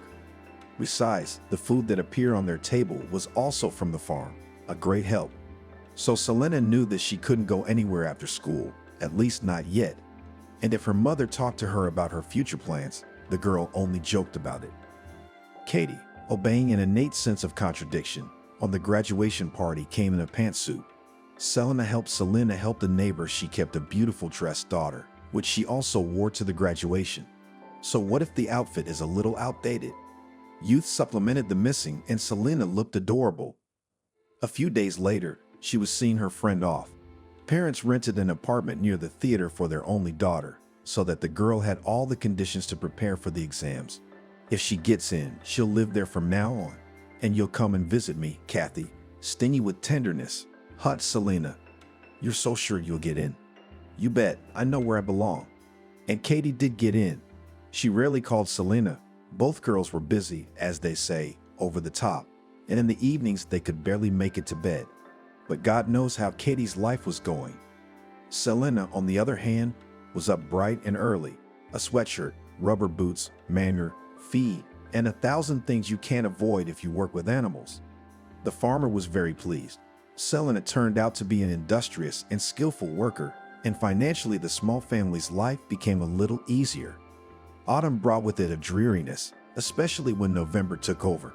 The nature around looked quite bleak. Slush, cold, and long dark evenings. And if Celine hadn't been blessed with a rich imagination, she would have been sad. And she also fell in love with goats, noticing that each one had its own special character. The girl recognized the pets even by their voices, and when she came to the farm in the morning, the horned pets greeted her joyfully. Her mother, though she was not feeling well, did not want to retire. "I will not sit on your neck," she told her daughter. "I have a long way to go before retirement. I'll leave at least milking for myself. Still, it's not Hans the machine." That talent of Selena, which awoke after the adventures in the old house, developed more and more. Sometimes she herself did not notice that when she met with acquaintances, and in the village practically everyone knew each other, she threw some phrases that were surprisingly accurate in predicting the future. A neighbor would complain that she couldn't sell her house, and Selena would casually say, "You don't have to sell it. It's gonna take everyone in." And it turns out in a short time that the neighbor's daughter divorces her husband, takes the children, and comes to her mother. Another woman will share that her back hurts, she can't stand it anymore, and she would hear Selena's advice to go to church on Sunday. She did not want to go. The woman had long ago stopped attending church and did not hope for help from above. But at the service, she unexpectedly met an old acquaintance with her daughter, and the daughter turned out to be a doctor working in the city in the hospital. She called the patient to come and promised to help. Selena's gift was first noticed by her fellow villagers, and more often began to turn to her for advice. The girl herself was terribly embarrassed and was ready to deny everything. How could she know what would happen next? It just seemed so to her, and she does not claim any truth in the last instance. Her mother insisted that on New Year's vacation, the girl went to the city to a friend. "Substitute you. Nothing will happen to me," she persuaded. "If you do not agree, then make me worse. I'll think I'm eating up your life." "Mom, what are you saying?" "Live a young girl's life for a while. Go to the movies with Katie. Go shopping. Here, I put some money aside for you." Selena wanted to say bitterly that she wouldn't need the good stuff. Not to go to the cattle, perfumed with French perfume or waving an expensive purse. But she kept silent, realizing that she would upset her mother even more. Still, she gave in to her entreaties and bought a bus ticket. Katie met her at the station, unrecognizable. It was a warm winter, and her friend was wearing a light coat and a cap of unimaginable style. Katie had never worn high-heeled boots before, but they were terribly happy to see each other, and they were hugging each other. "I could hardly get away," said Katie. "You're the ones who have days off on New Year's Eve, but we're busy. We, the students, put on a play based on fairy tales, and now we're on stage every night. Kids, holidays, Christmas trees." Her friend's apartment struck Selena, seemed luxurious. How easy it must be to live like this. To make toast in the morning, take out of the refrigerator yogurt, brew coffee in an elegant turbine, and in the evening to lie in a shining bath, and then settle down in this cozy chair with a book in his hands. There's such a thing in the world. Katie took her friend to rehearsal and then to the play. And although Selena was far from all this theater life, she felt that the main wealth for Kathy, here on this stage. To Selena's surprise, her friend played the steadfast tin soldier, but she was only surprised for the first minute, and then she was completely mesmerized by the tale. "It's really yours," she said to her friend after the performance. "I had tears in my eyes." Katie wrinkled her nose. "We were afraid. The holidays, the kids. You need a fun story, and we've taken on such lyrics. But that's okay. Even kids need to know the ins and outs of life. And in the end, Soldier Boy and Dancer, though burned in the flames, stayed together. Is it so bad to be burned by love? Then she looked at Selena with a sidelong glance and added, "Tomorrow is my day off after all. I'll get John to drive us around the city. I was afraid to ask you about him. I thought you were together, and you still haven't said a word about him. You two haven't had a fight. Not once. You're here from morning till night. You don't realize the rhythm of life here. Then you realize, oh, we haven't seen each other for a month." Later, Selena couldn't forget that day. John had picked up the girls in the morning. They were in a country park, admiring the snowy winter, drinking mulled wine in a small cafe. Then Kathy and John organized a real excursion for Selena, showed her the city in a way that no tour guide could do. "And here I bought my pearl earrings in this store," Katie said. "It was the first cold day of autumn. I was going to buy my shoes for the season. I looked in the jewelry store only for a minute, saw these earrings and couldn't resist. And here, girls, you can go up on the roof of an old house and look down on the city. Would you like that?" John suggested it. In the evening, they sat late at Katie's house, drinking coffee, and Selena listened avidly to her friends' stories about what had happened to them over the months. She had nothing to tell them herself. Well, she got stronger a little. Sacks of mixed fodder alone carries from the gate to the barn. Well, her favorite goat gave birth to 4 baby goats. Are they interested in that? Then it turned out that John thought Selena had come for the whole New Year's holiday, but she was only off for 3 days, so they didn't really get to say goodbye. The next morning, when the guy called Katie and asked where they wanted to go today, it turned out that Selena was on the first flight out, and Katie had a rehearsal. It was a damn shame, and the guy was upset. "Why didn't you tell me? I would have walked her to the train station." "I thought you knew," Katie said. The next time, the friends might not see each other until summer at the earliest, but already in the spring, Selena started having strange dreams, or rather, the same dream that repeated itself from night to night. She was in Rozdestvensko again, and she was walking along the riverbank. The banks here were sandy. Year after year, the river washed up the slopes, changing their relief. And now the edge of an old, abandoned cemetery was exposed, where no one had been buried for a long time. In her dreams, Celine walked along this shore, agonizingly trying to figure out what she needed to find. What was it? But the morning came when she woke up, knowing exactly what she had to do. In Rozdestvensko, there was a small museum, which for a long time could not think of a name. And finally, they christened it the Museum of Peasant Life. Here was collected that told about the life of peasants in the past centuries. Troughs and spinning wheels, tools, cradles for babies, embroidery, icons. And of course, the only woman who worked here, both as director and tour guide, knew the history of the old manor. Celine went to her. "Maria," she said, "what will be done with the old cemetery?" Her companion understood her half-wordedly. "Our priest has long said that the remains should be collected and buried in the new cemetery, albeit in a common mass grave, buried and honored. It is necessary." Celine did not take her serious gaze away from her. "I know why no crypt was found in the manor. But how?" Maria even took off her spectacles, as if she thought she could see the girl better that way. "There are no documents, nothing." Countess Catherine longed for her dead son and really tried to communicate with his soul in some way. Maybe it developed some natural ability she had. Today, she would be called clairvoyant. Back then, the peasants called her a witch. She did die young. She was poisoned. Her husband had long since forgotten to think of her, and she was buried here, in an unmarked grave outside the cemetery. And the remains of her son, the witch's beast, were moved there, and the crypt was leveled. Is that a legend? Did one of the locals tell you? Selena shook her head. It's true. There's still an oak tree there, and next to it is that grave. We have to do something. It took a while to get the old cemetery moved, but Maria still managed to convince the authorities. She found arguments. Summer is approaching, the warm season. Both summer residents and tourists will come to Rozdestvensko, and the beach can't be open like this. Who will like the neighborhood with crumbling earth and remains of burials? The work took about a month, and when it was finished, Selena felt an unprecedented peace of mind. She knew that Maria had finally believed her. The workers had found the grave of a woman and a child by the oak tree. Selena had no doubt who it was. If only the old manor could be restored, but that was no longer in her power. And at the beginning of the summer, quite unexpectedly, a matchmaker came to Selena. At first, she and her mother didn't even understand what was wrong. This woman, Naomi, they knew well, but this time she was accompanied by two men. "I found you a bridegroom," Naomi said. Almost from the doorstep, "a bridegroom like you'll envy yourself. But I'm not getting married."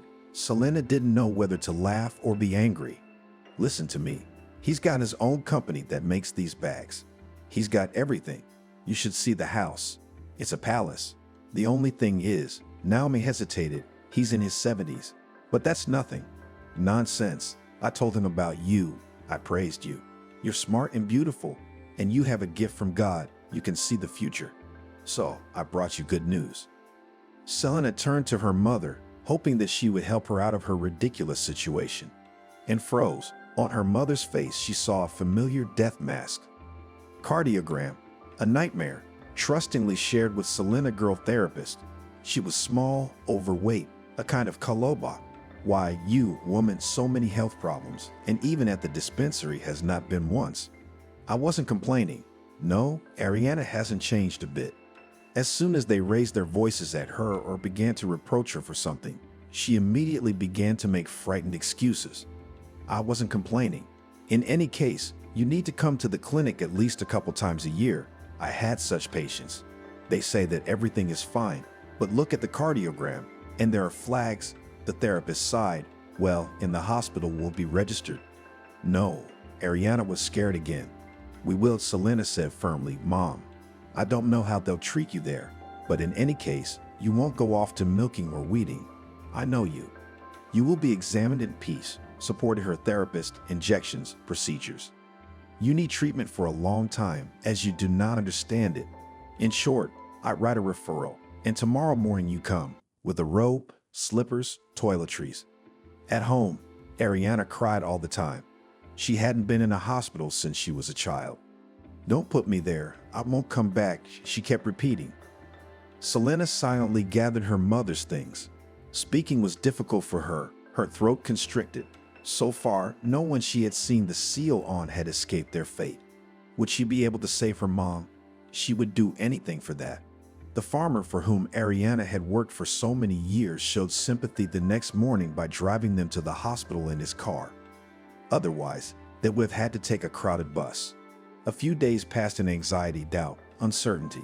Selena struggled to find time to visit her mother every day. Then the attending physician invited her to visit her.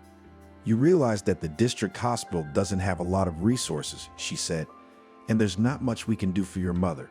But I don't know how long that'll last. Some kind of stress, hypertension, whatever, and the end could be anything, including the saddest, and there's absolutely nothing that can be done." Selena was desperate. "Your mom needs to go to a full-fledged cardiology, to the regional hospital at least. But I don't know if the head of the department will give a referral. How can I put this delicately? She's weird. She always thinks we can do it on our own. I'm sorry to be so blunt. A lot of doctors have left here. I remember one patient. They told him he needed this amount of money so we could really help you. Sell the garage, we'll cure you." And he took pity on the garage, decided to raise a pig, then sell the meat, get the money he needed. Lost a year, died. Perhaps we should complain. I want someone who is stubborn and persistent to see it through to the end. Unfortunately, not everyone has time to wait until the complaint is considered, until the measures are taken. And what kind of measures will these measures be? In many ways, our superiors have everything in hand. The most harmless in this regard is our old therapist. People come to him to call him home to a sick person. He says, "If you pour me a drink, I'll come in." In short, I realize that we can't do without money, without a decent sum. That's life. The doctor said sadly, "In any case, if you have a seriously ill patient at home, you will need money. Whether you will seek a referral or want to pay for treatment, still without spending will not do without spending." All the way home, Selena rubbed her forehead with the palm of her hand. She and her mom tried to save money for a rainy day, but it was ridiculous to even talk about the amount they had saved. Should I try to borrow money from someone? But how would they pay it back? Selena knew how much she could earn even if she tried her best. Going into a lot of debt was unrealistic. What else? Sell the house? That would be enough money for a short-term cure. But Selena knew how many houses in the village had "for sale" written on the gate or on the fence. No one was in a hurry to buy. Arriving at the empty house, she texted Katie, outlining the situation in a nutshell. "Don't tell John," she asked. "The young man is a real gentleman, as they used to say. He will try to help in some way, but Selena and her mother are strangers to him, and there is nothing to involve a good man in this hard story." And in the morning, exhausted from doubts and fighting with herself, Selena called the very Valentina who wanted to be a matchmaker. "This old man of yours who wants to marry me, will he give money for my mom's treatment? If he does, I'll marry him now." Isn't that what they called an unequal marriage in the old days? Selena stood in front of the mirror, adjusting the folds of her wedding dress. The last few weeks had been so hard on her that she didn't know if she could take it. Naomi had been terribly happy when she called. She said that she would find out everything and call back, but she was more than sure that the groom would not refuse. And when the call came a few hours later, the matchmaker's voice was more than triumphant. It turns out that the old man cannot just give money. He knows well the head of the cardiology department in the regional hospital. "You could say friends. You won't cheat me?" Selena asked. Everything was hanging by a thread for her now, and there was nothing left but to believe these strangers. At the very least, they would just use her like a thing. But for now, there was hope. The gift that she had so unexpectedly received and that had never let her down all this time was suddenly gone. Selena could no longer see the beyond, could no longer see into the future. She still visited her mother every day, but she never mentioned her wedding to her. If my mom heard about the 70-year-old groom, it would kill her. She'd have to find out about the whole thing when the treatment was over. The only thing that worried her was that the fiancé was in no hurry to see her. "He saw you," Naomi said meaningfully, "and he liked you a lot. He's still a very busy man. Every minute counts. He's coming straight to the registry office." Selena's just a wreck. In her heart, she'd hoped that she would have time not only to get acquainted with her future husband, but also to become attached to him. She would try her best to find good traits in him. Having lived all her life in the village, the girl had seen an example of such a marriage. Rich by local standards, not an old man, he had northern shares and an apartment in the city, which he rented, and an excellent 2-story house above the lake, married a young woman with 2 children. In the village about this, Katya went not too good fame, and she is self-serving and ready to go with the first man if it will bring her some benefit. And this marriage did not end well. Katya's husband raised and educated foster children. To provide the family with everything that Katya wanted, he gradually sold in shares and his other property. City apartments signed over to his stepdaughters, the house bequeathed to his young wife, not his children from his first marriage. "Is it a sorceress, this Catherine?" whispered fellow villagers. "Why did she take him? After all, as they say, neither skin nor skin." And the old man was completely out of his mind with her. "Well, maybe when he'll die, the young wife will take care of him. At least she'll do her duty." In the end, the old man took his own life. No one knew for sure what caused it. Catherine grieved for show, with sobs and lamentations, but quickly after that became a laughing young widow, quite satisfied with life. "I would not be like that," thought Selena. "If this man had helped my mother and treated me well, I would have done everything for him. And if he got sick, I'd take care of him, even if it was for years. And I would never cheat on him." But the fact that the groom did not even bother to get acquainted with her, it emphasized that Selena is just bought, and it is unlikely that in this marriage she is waiting for something good. Naomi took the girl's measurements and brought her a wedding dress from the city, sewn in an expensive salon. "And the rings will be at the groom's," she said. "In the morning we take you out of the house, take you to the city. There you will sign. If you want to take something from the things, collect in advance. I'll take to the place where you will live." Selena hurried to say. It was important for her. There would be no guests from her side. And of course, no traditional redemption or other wedding entertainment. The car would arrive, the bride would get out, and that was all. The girl did not leave the thought that she was doing something unimaginable wrong. If it was not so, of course, she would have called Jenka, and her mother would be sitting at the wedding table next to her. Now she's doing everything furtively, definitely running away. "What's my way out?" yelled Selena to herself. There were no options, so she would have to pull herself together and never show what was on her mind. For some reason, the hardest thing to deal with was the thought that John would find out soon enough. He would realize at once that she had sold herself, and of course he would never want to do business with her again. The night before the wedding, Selena had not slept, and in the morning she was exhausted.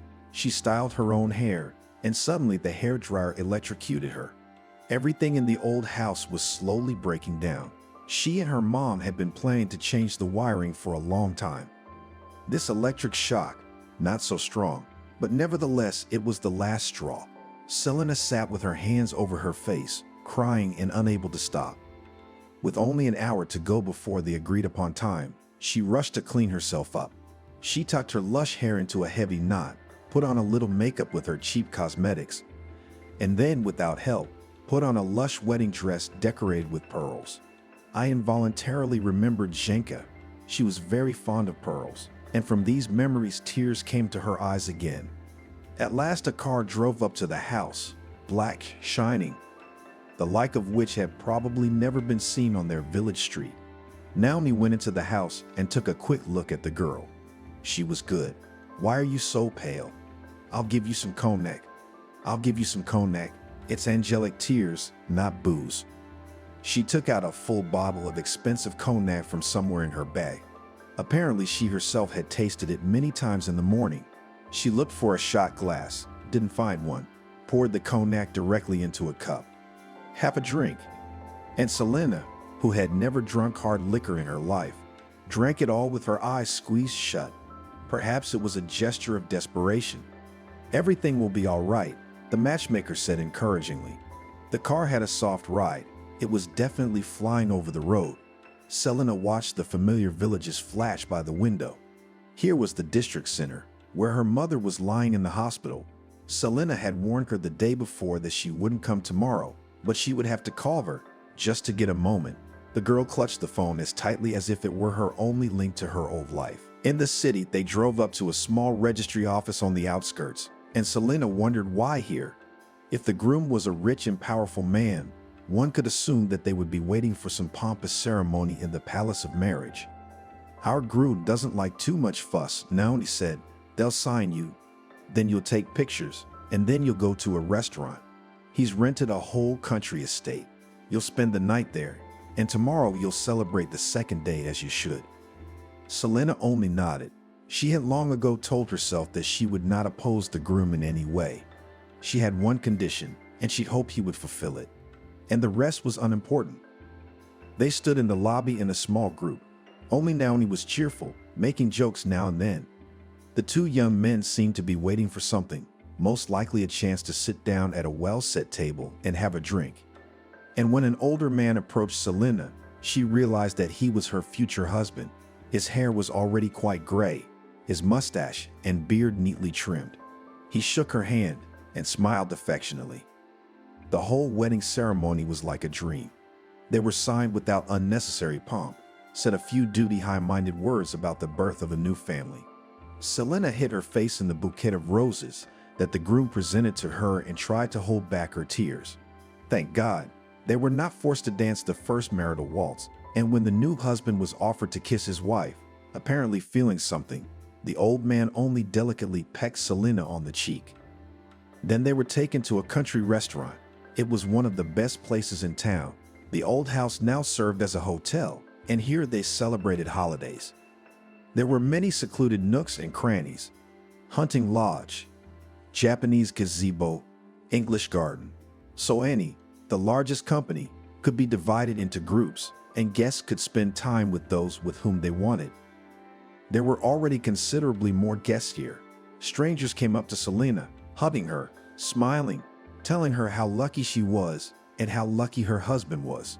She only nodded, but her pallor and extinguished look was conspicuous.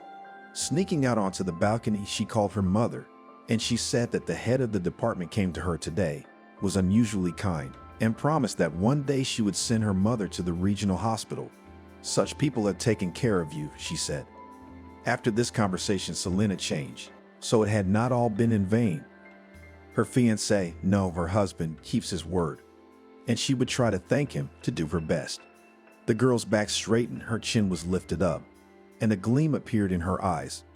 The groom seemed to look at her surprised.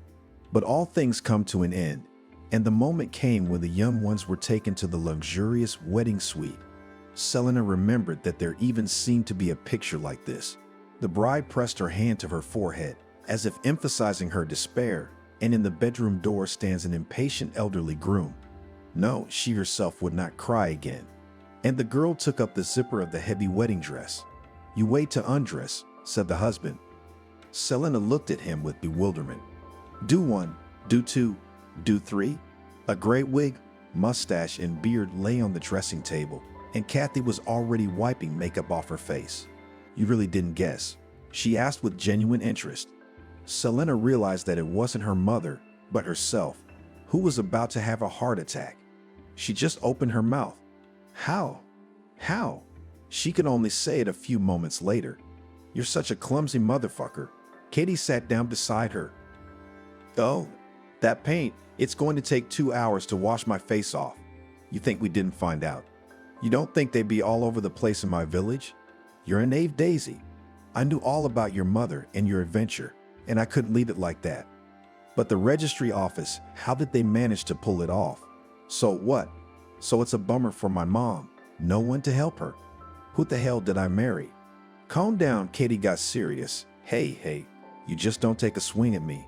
Mom's gonna be fine. She's actually being transferred here to the med center tomorrow. She's already shown all the transcripts to the doctors. They'll do the surgery, and it'll be like our gym teacher said, chicky chicky. And you got married. Well, I got you drunk on cognac, well done. I thought you wouldn't take it. You married John, my dear. Didn't you listen when the lady at the registry office read the names?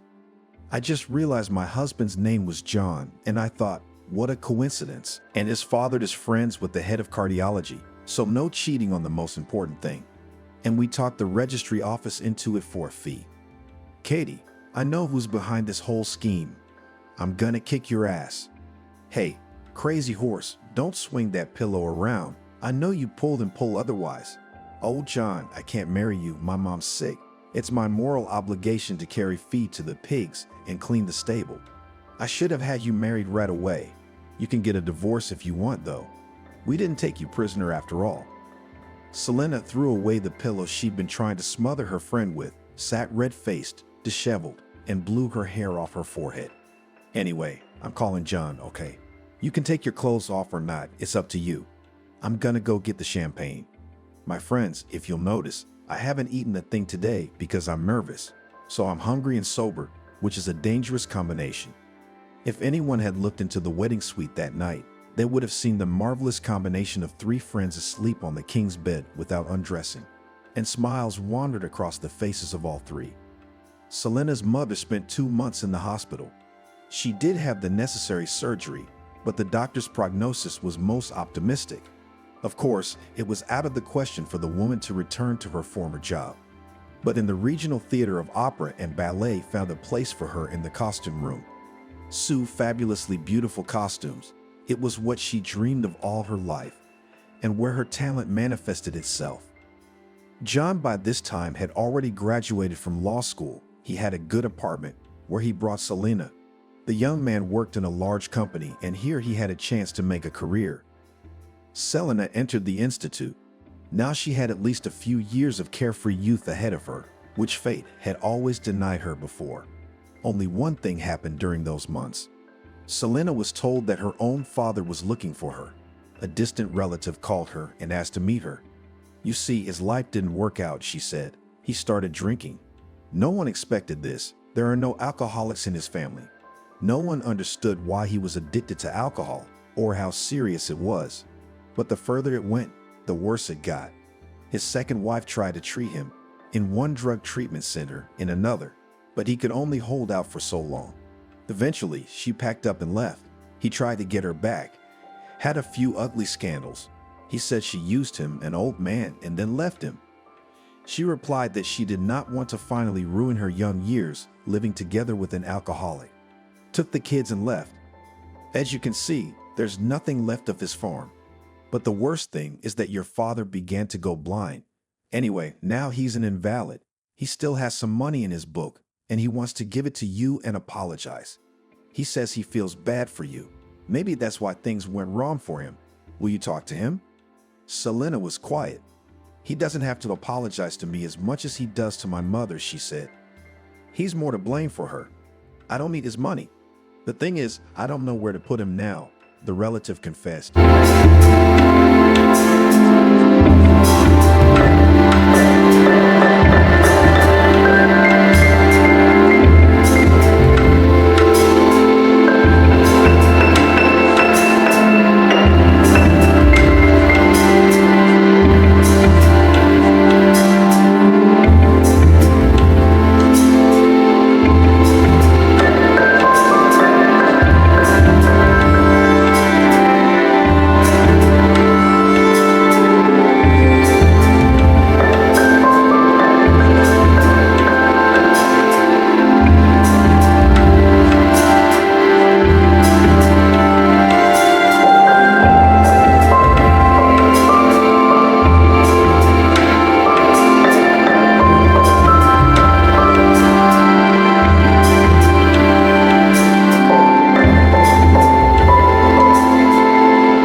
I'll see what I can do, Selena said discreetly.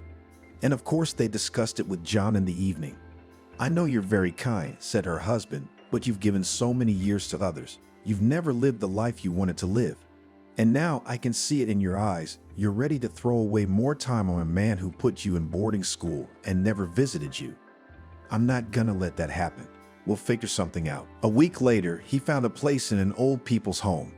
It was a private institution. Modest but clean and inexpensive. Old people lived in a room of 4 people. They were not only fed and looked after their health, but even entertained. There was a music hall here. School children came with concerts. Now you will be calm for him, John said, and your conscience will not gnaw at you. And to visit him. You know, I don't want to, Selena admitted. He's been a stranger to me for a long time. Katie was finishing her studies at the theater studio, where she was rightly considered a star. Selena often thought how great it is when a person is in love with his work and sincerely ready to devote his life to it. However, part of this life Kathy was ready to spend on something else. Together with Selena, she visited her mother in the hospital, and there she met a young doctor. And apparently, their relationship was developing rapidly. As for future roles, now Selena was sure Katie could play anything. Kira decided to walk to work today. The weather is beautiful. The city bustles along at its own pace. She thinks about her presentation at the doctor's symposium coming up in 2 days. She doesn't like to attend such events. Her colleagues have long felt that no event would accomplish its goal without such a luminary of medicine. Kira often struggles before drafting her speech for such events. It can go beyond the role of a doctor and cross the line into humanity. This can be boring to listen to. It's much more interesting to watch the realization of such ideas, she thought, and suddenly saw a crowd of people near an unfinished high-rise building.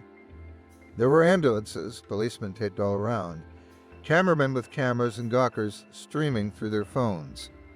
What happened here? Kara asked the young man who was adjusting his camera phone. Some dude jumped off the roof. He was persuaded for 2 hours, but they couldn't save him. He crashed, the young man said indifferently. Kara had no sooner moved a couple of steps away than a girl with a microphone in her hand appeared in front of her. Excuse me, this is CCTV channel. Please tell me, did you have time to see what happened here? No, I was walking by. Witnesses say that a young man jumped from the roof of this unfinished building and crashed. How do you feel about that? It's sad, I think. And do you think there was any chance for the special services to save him? If I said yes, then the rescuers are to blame for his death. If I say no, then what consequences do you think that entails? Kara posed a counter-question. I'm sorry, I'm asking the questions here. Society cares about people's opinions, not my views. So still, was there a chance of salvation or not? I refuse to answer that question. It's an ethically difficult subject. Excuse me, I have to go, Kira hurried off. Wait, what do you mean by ethically challenging? Is the death of young people so rare that it is now a taboo to discuss it? On the contrary, I think it should be talked about as much as possible.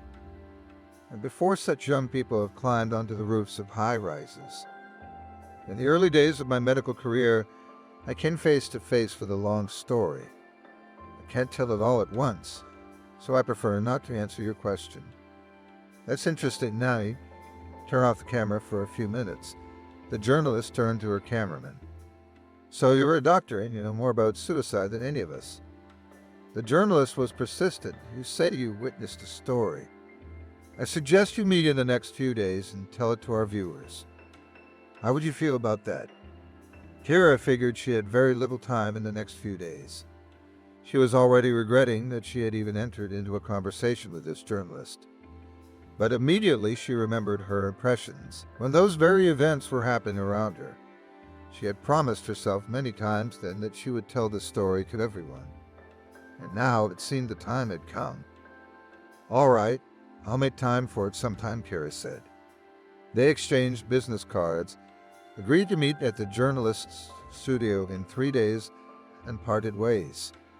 3 days later, Kira came to the studio of SSTV channel. There were a lot of people in the hall. The journalist came out and said that mistakes were unacceptable, as it would be a live broadcast. Kira was now thinking about how to tell in such a way that nothing would be left out of the story. From the first minutes of her speech, there was silence in the hall. Further, we will tell all the events as it looked in the heads of the silently listening audience. On that fateful day, John was rushing towards his destiny. 2 years ago, he received his diploma, immediately got a job in a large company. During these 2 years, he managed to prove himself as an excellent financier. Recently, one of his boss's friends approached him and said, "Efremov, I have been watching you for a long time. In your hands, any business is on fire. Isn't it time for you to step out of your comfort zone?" "What do you mean, Nathan?" John asked. "I am opening a new branch of my bank. I need a good, proven manager. I see potential in you and I recommend that you be interviewed by my human resources department. If they confirm your candidacy, I will sign your appointment, said a big businessman in Nathan. For John, who had only recently been promoted to deputy manager at a bank, the offer came as a real surprise.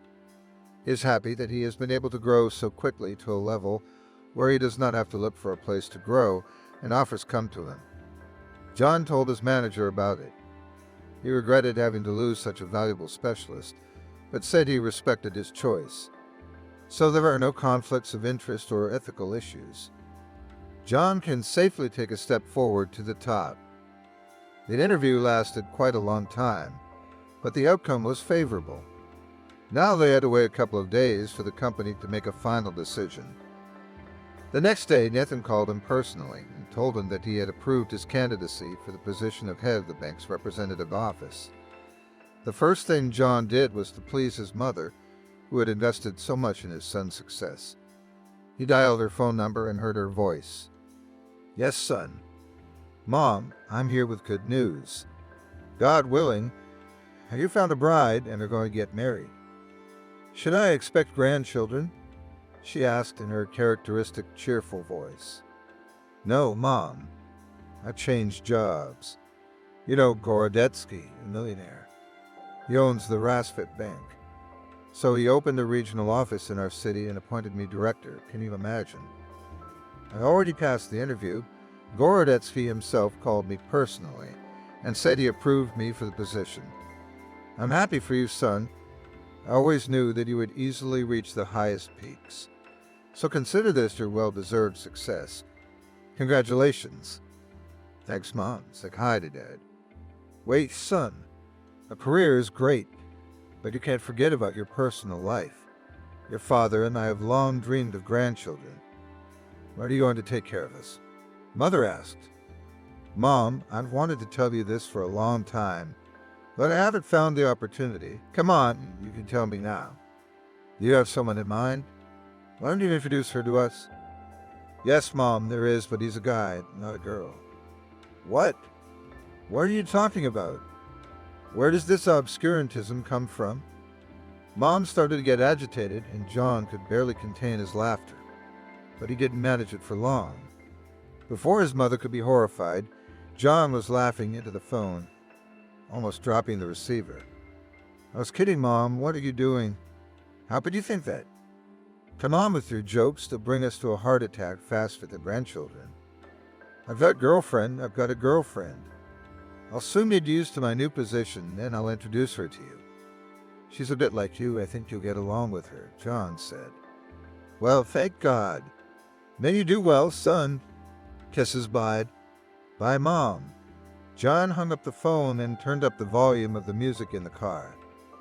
There's so much to do, I should call Natalie, he thought. But that's when Natalie called. Hey, what's up? How'd the interview go? Hi, honey. It went great. I've already been assigned. I've had a couple of formalities for a couple of days, and I'll start the day after tomorrow. Wow, congratulations. Thank you, sweetie. And yes, I just talked to my mom. She's been asking about you for a while. She and Dad want to meet you. If anything, we'll have a family introduction party in a couple of months. How would you like that? John asked. That would be great. I hope they like me, said Natalie. Of course they will. You have a lot in common with my mom. Baby, what are you doing right now? Why don't we go out for dinner? I could pick you up in an hour, huh? I'd love to. I'm gonna go get ready then. Don't be late, Natalie said. Okay, you wait, sweetie, John said and hung up. The music was blaring throughout the car. John drove into the wind, imagining his bright future. He was already the director of the bank's representative office. His next step would be a place in the board of directors. He should be closer to it. Others dream of getting acquainted with him, and he himself turns to John. It's nice to be appreciated. John was immersed in his pleasant thoughts and occasionally ignored the rules of the road. He was sure that fate was always favorable to him. As he approached the intersection with the railroad, he reduced his speed, looked around, no obstacles in the way. Only on the right side of his path a dense lilac tree in bloom pleased his eyes. John stepped on the gas. Already in the next second he heard the strongest rumble and felt that he was flying somewhere with the car. The lilac tree flashed before his eyes. Yes, the tree had blocked the railroad, and he didn't see the speeding train coming. By the time he realized it, it was too late. The insight came only for a moment, then consciousness plunged into darkness. The car flew off the road for dozens of meters, a couple of times overturned and stuck between old trees. It was lucky that the impact came to the rear of the car. Otherwise, the tragedy could not have been avoided. After a couple of minutes, passengers were passing. Cars stopped and came running to help. Someone climbed onto the body of the car and with great difficulty opened its door, dirtying his hands in John's warm blood. Alive, the people around him asked. The man felt for a pulse but couldn't seem to see if there was a chance. It seemed not. He's crushed pretty badly. We can't get him out now. It would take special rescue equipment to cut the hood off. We need to call a rescue team, the man said. John couldn't hear any more of this conversation. At the moment of impact, a dark tunnel instantly appeared before his eyes.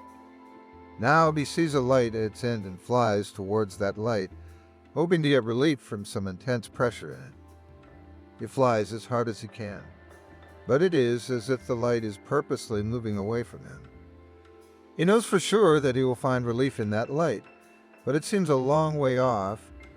John regained consciousness in the hospital 2 weeks later.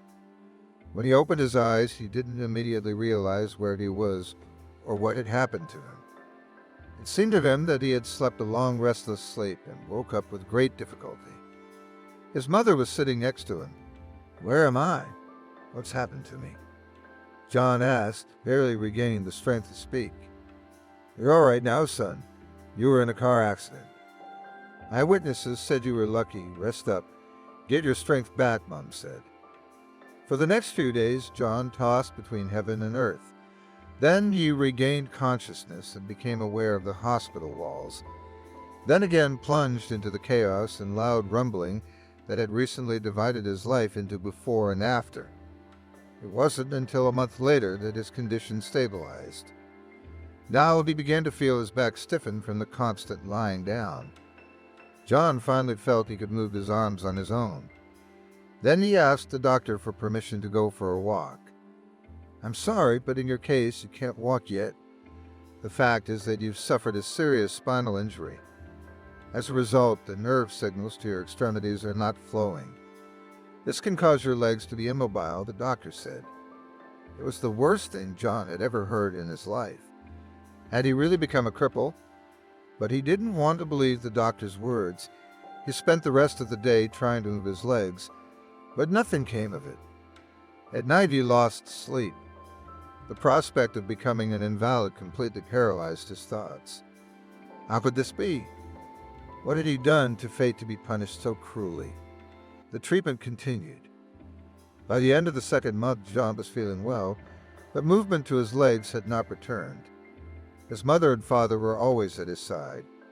They reassured him in every possible way, reassuring him that he would walk very soon. But these reassurances only remained words. John is now confined to a wheelchair.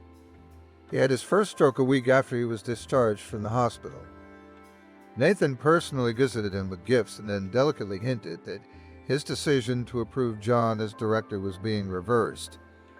Then he explained at length that the job was difficult, that he could not do it without good health, and so on. John knew this himself. He did not want to embarrass Nathan with his emotions. John thanked him politely for his attention and said goodbye. Meanwhile, millions of other people on the planet were going on with their lives. Some people were successful, their dreams came true, and nothing was threatened for it. Like Julia, she didn't get much sleep tonight either. She didn't get insomnia from worrying like other people do. It's the anticipation of tomorrow that kept her awake. Julia is the only and immensely loved daughter of Kevin Borisovich, a successful entrepreneur. She was lucky to be born into this family. Julia's mother has aristocratic roots. She received an excellent education, had feminine wisdom, and a calm character. Thanks to this, the daughter grew up a real princess. Julia was the girl who never let her parents down, while at the same time, herself from this did not suffer. She had time to go to all extra classes. She easily managed to win in all competitions. And in between, she was fond of cooking and always surprised the guests of the family with exquisite dishes in her adolescence. Then she successfully entered the Faculty of Finance and graduated with a red diploma. The dynasty of financiers has grown a worthy heir. Her father Kevin owns several firms and is famous for his charitable projects. Of course, Julia will inherit all these riches on the rights of the only heiress. While still a student at a private elite school, Julia met Sam. Between them arose at first platonic love. After school, they started dating and feelings grew into passionate love. Sam never disappointed her. He is also the son of a rich family and has brilliant prospects. Recently, Sam officially introduced Julia to his parents, and they gave their blessings for their marriage. Julia is looking forward to the day. Her excitement today has nothing to do with that. She has long dreamed of having an exhibition of her paintings that she paints in her spare time. Recently, her father decided to give her such a gift. He entrusted the organization of the exhibition to his assistants.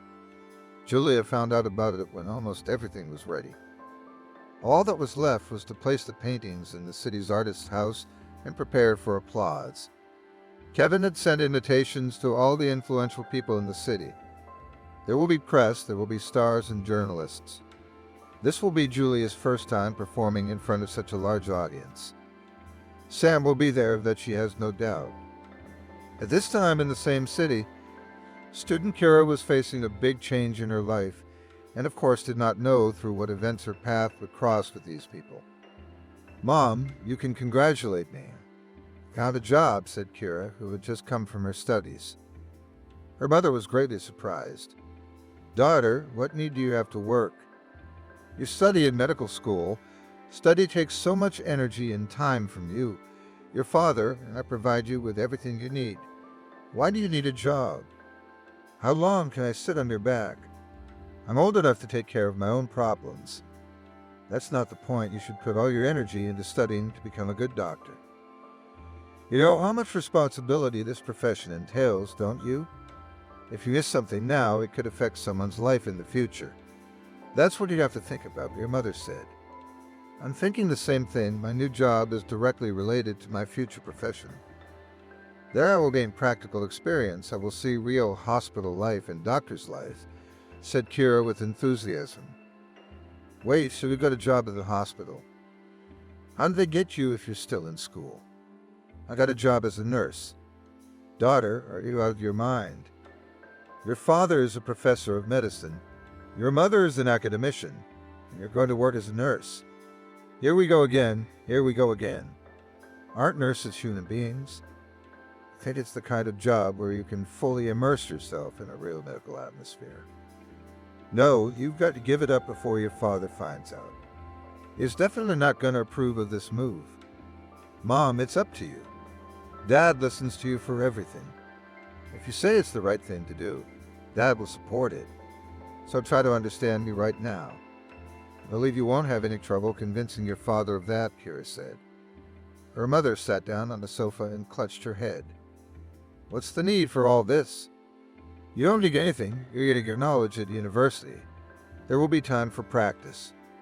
You'll just sputter now, said her mother, not hiding her bewilderment. Anyway, I want to be independent. You and your father don't want to admit that I'm already 20 years old. I'm an adult, said Kira in an offended tone. The mother realized that further arguments with her daughter were useless. In her stubbornness, she took after her father. If she decided something, she would stand the end. So she decided to postpone this conversation until the evening. That evening, at the family dinner, the mother herself was the first to bring it up.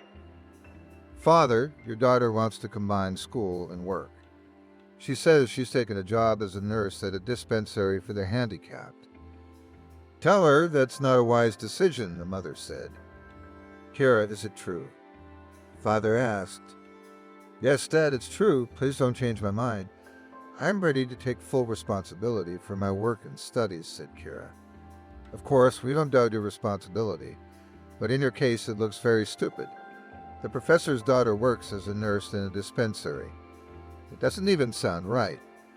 I advise you to cancel this decision, or I'll have to call your supervisor, and he'll have to fire you, the father said.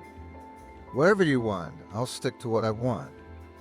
Kira said yesterday, put her fork in her plate with a clatter, then abruptly stood up and went to her room. The next morning, the mother found a note on the table. It was left by Kira. In it, she apologizes for her firm adult decision to leave home and live an independent life.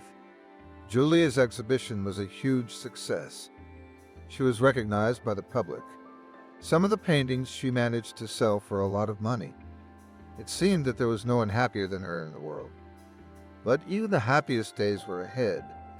A couple months later, she and Sam got married. Their married life held no unexpected surprises. They both enjoyed each other's company and continued to give each other their love.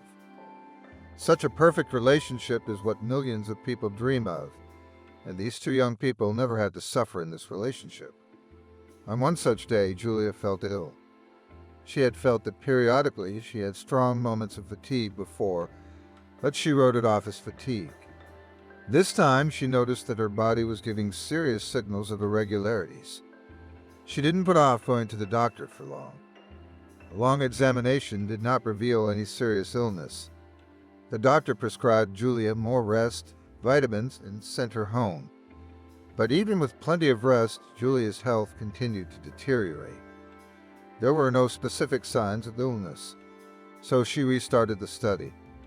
One of the doctors delicately recommended that she check with an oncologist to rule out the possibility. Julia was horrified by this recommendation, but for the sake of formality decided to take the tests. When all the results were ready, she took half an hour to drop by the doctor's office and show him that everything was normal, and the cause should be looked for in something else. But I had to stay a while at the doctor's office. The elderly doctor asked various questions and shook his head, scrutinizing the results of the analysis. "I must tell you that the cause of your illness has been found. You should have come to us in the first place," the doctor said. "What does that mean?" Julia was horrified. "The fact is that there is a neoplasm in your pancreas. I understand that it does not cause you any trouble. But that's the insidious thing about this disease. It doesn't manifest itself until it's fully advanced," the doctor said. "Does that mean I have cancer?" "Doctor, is there some kind of mistake? Maybe I should have another test. If you'd like, you can go back for another test." "Well, all the tests here lead to that diagnosis. I don't think there's any mistake," said the doctor. Julia sat in the doctor's office and couldn't feel her body. The ground was falling away from under her feet. "Doctor, just tell me honestly, will I survive? Is there still a chance of salvation?" Julia asked. "I can't give you a guarantee, but we will do everything we can to maximize your life and its quality. But the treatment will not be easy," the doctor said. Julia walked home on wobbly legs. She thought her life was just beginning, and there were so many wonderful things ahead of her. She had never had any unhealthy habits. How had this disease chosen her? And why at such an early age? It was only when she was hospitalized that she learned that oncology does not choose a person by any characteristics. Here you can meet the youngest and most successful, cheerful and energetic, who were caught by the disease in the most interesting place of life. Everyone was shocked. Julia's parents and her new husband Sam. They'd all made a friendly decision to help Julia fight for life at any cost. And there were other events ahead. Having gathered everything necessary in one backpack and leaving a note on the table, Aubrey went wherever she was going. She didn't have any plans, except a great desire for an independent life. Suddenly, she saw a frayed piece of leather lying on the sidewalk in front of her. She picked the thing up and saw that it was actually an old wallet. Inside were several neatly folded bills and a black and white photograph of a handsome man. Kara realized that someone had lost a valuable item and must not have noticed it yet. She held the wallet in her hands and quickened her steps to outrun all the passers-by, hoping to catch the eye of the wallet's owner. She had only taken a few steps when she heard a voice very close by. "Ah, there he is. I always lose it," said an elderly woman with snow-white hair and a sunny smile. "Grandma, is this your wallet?" "I found it over there," said Kira, holding it out to her. "Don't shout so loudly, my hearing is fine," Grandma said in a whisper, looking around. As she got closer, Kira felt a slight tingling sensation all over her body.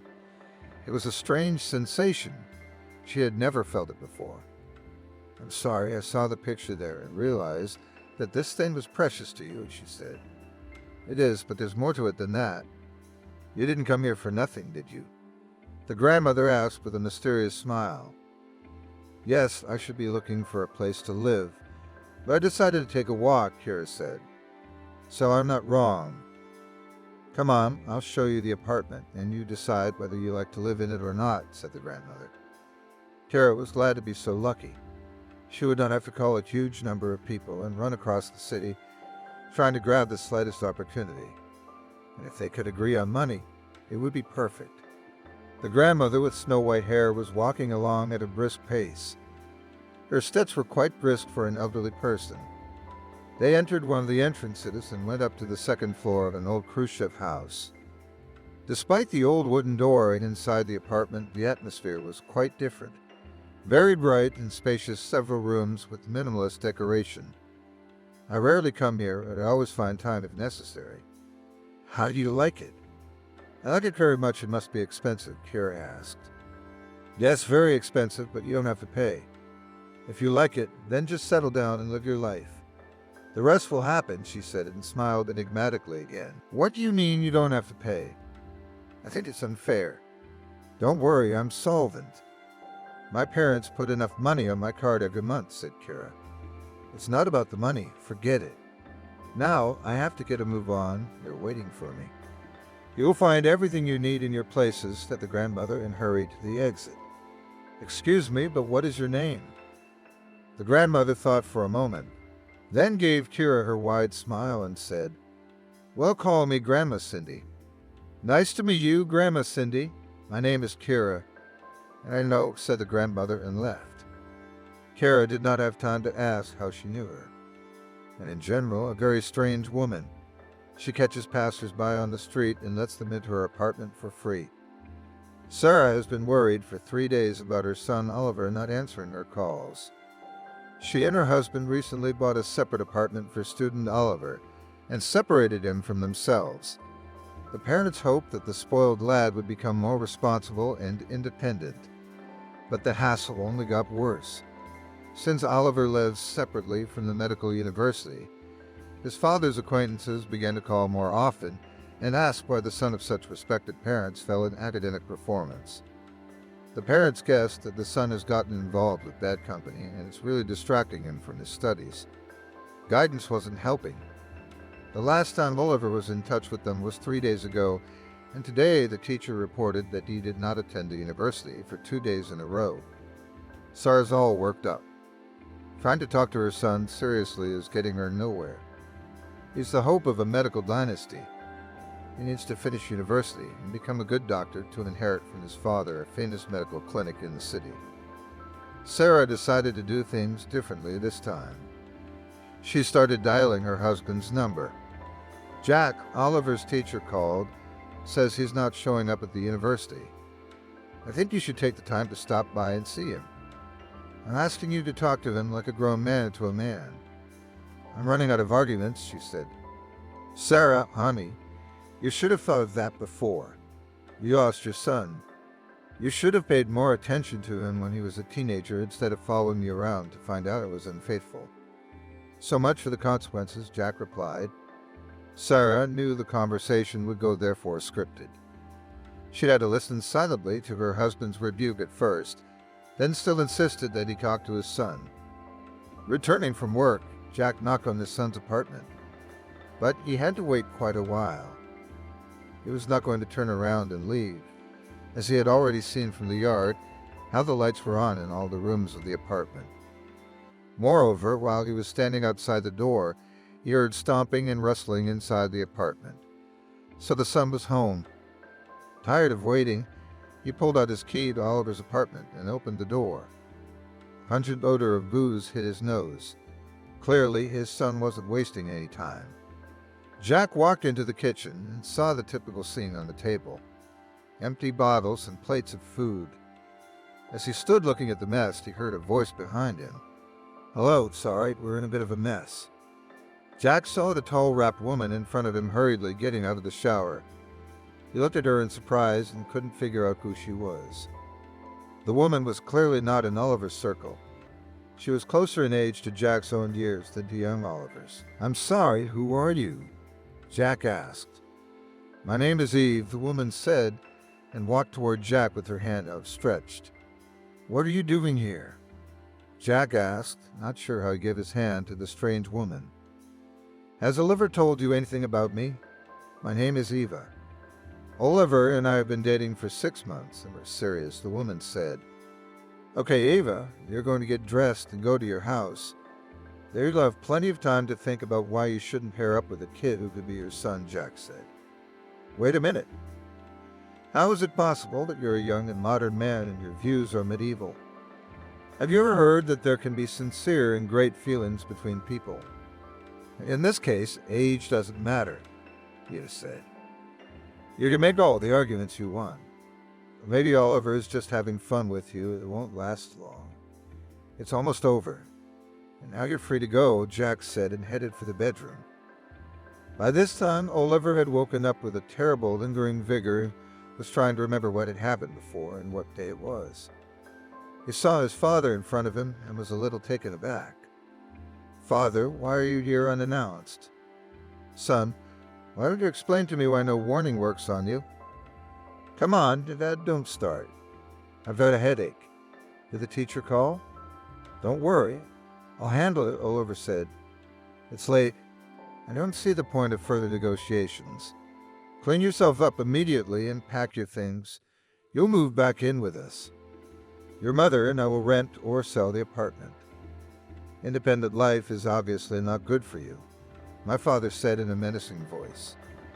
Dad, don't jump to conclusions. It's all right. I haven't given up studying.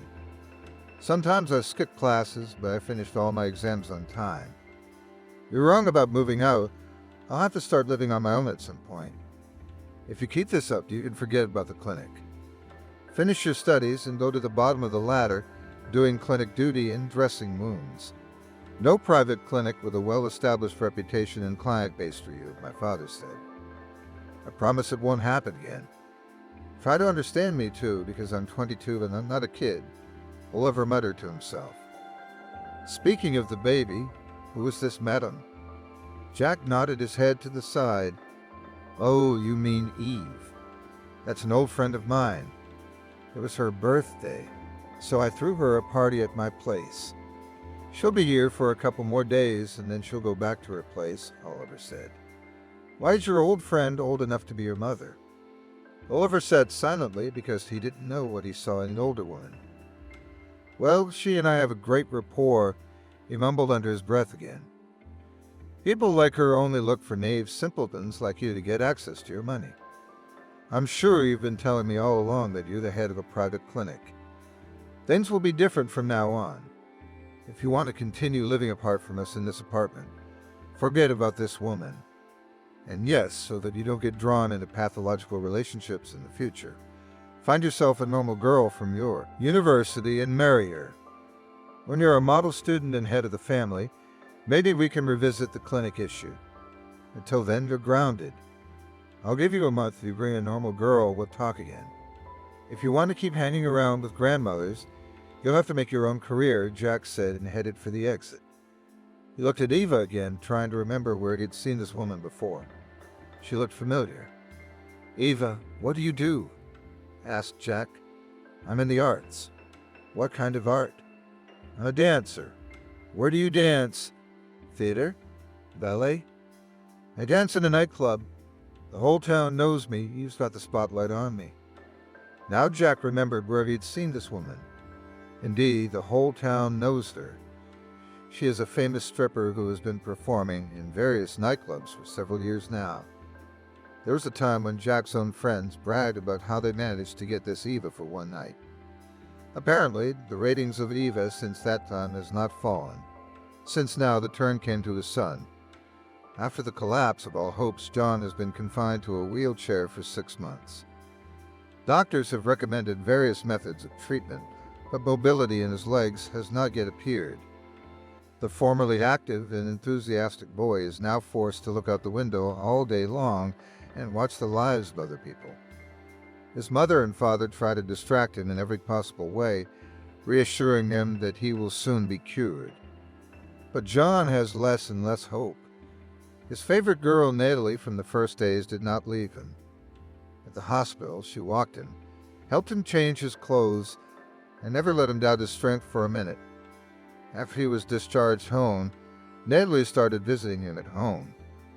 Talk of the wedding itself died down. John realized that it was unlikely that a young, healthy girl would want to tie her life to an invalid, even if she loved him. Who needs such a burden? After 6 months, Natalie's visits became rare. John counts the days until she arrives. Today marks the end of the 3rd week since Natalie has not called or come to see him. John's only hope is for his upcoming birthday. Maybe, out of pity, she'll make time for him. Son, your father and I have decided to celebrate your birthday at a nice restaurant. We'll invite your closest friends and co-workers, and you'll have a good time, Mom told him. Mom, maybe we shouldn't. Who'd want to waste time at some cripple's birthday party? If I could be of any use to them, I'd have something to look forward to. I'm just begging for their attention, aren't I? Don't say that, John. That's what you think because of your time constraints. Actually, people are very understanding. They'll even be happy to cheer you up. So go along with it. It'll be fine, your mother assured me. What about Natalie? She's been gone 3 weeks. I have no right to call and demand her attention. Why would she want me like this? Inviting her to a birthday party will make her show up and pretend like everything's normal. What about Natasha? She's still good to you. She said it's going to be a busy time at her job. Don't worry about unnecessary thoughts, or Natasha will come to you, her mother reassured her. Parents tried to organize everything for John's birthday party at the highest level. At the appointed hour, they arrived at the restaurant and waited for the guests. John's mother waited most of all for Nathan, who had once held her son in high esteem and saw in him a bright future. The support of such a person would be very helpful now. The first people to arrive for John's birthday were his former colleagues. John was surprised, as he had expected them the least. When they had worked together, there had been a lot of stuff going on inside the office, and sometimes they had had to put the screws to each other in order to get favor with the management. John was no stranger to that either. He thought that these people held a grudge against him and were happy about his new disability. Turns out that wasn't the case. As the evening approached the midpoint, John received a phone call from his former supervisor. For some reason, John thought his former boss wanted to tell him that he was on his way up. I actually overheard another conversation. "John, I wish you a happy birthday. I gave my present to the driver. He'll bring it home. Don't be offended. You know I have a lot of things to do. I couldn't come to see you. Soon I'll find a window in my schedule and we'll have a friendly sit-down. And today I wish you all a good evening," said the manager and hurried to say goodbye. Whether the former manager was so busy or not is not known for sure. But John decided that the invited guest did not come on purpose because he was now a useless burden for everyone. And it was impossible to change his mind. Indeed, only 5 of the invited 20 people showed up. When John was tired of waiting for the others, he turned to his mother. "Mom, you were talking about Nathan.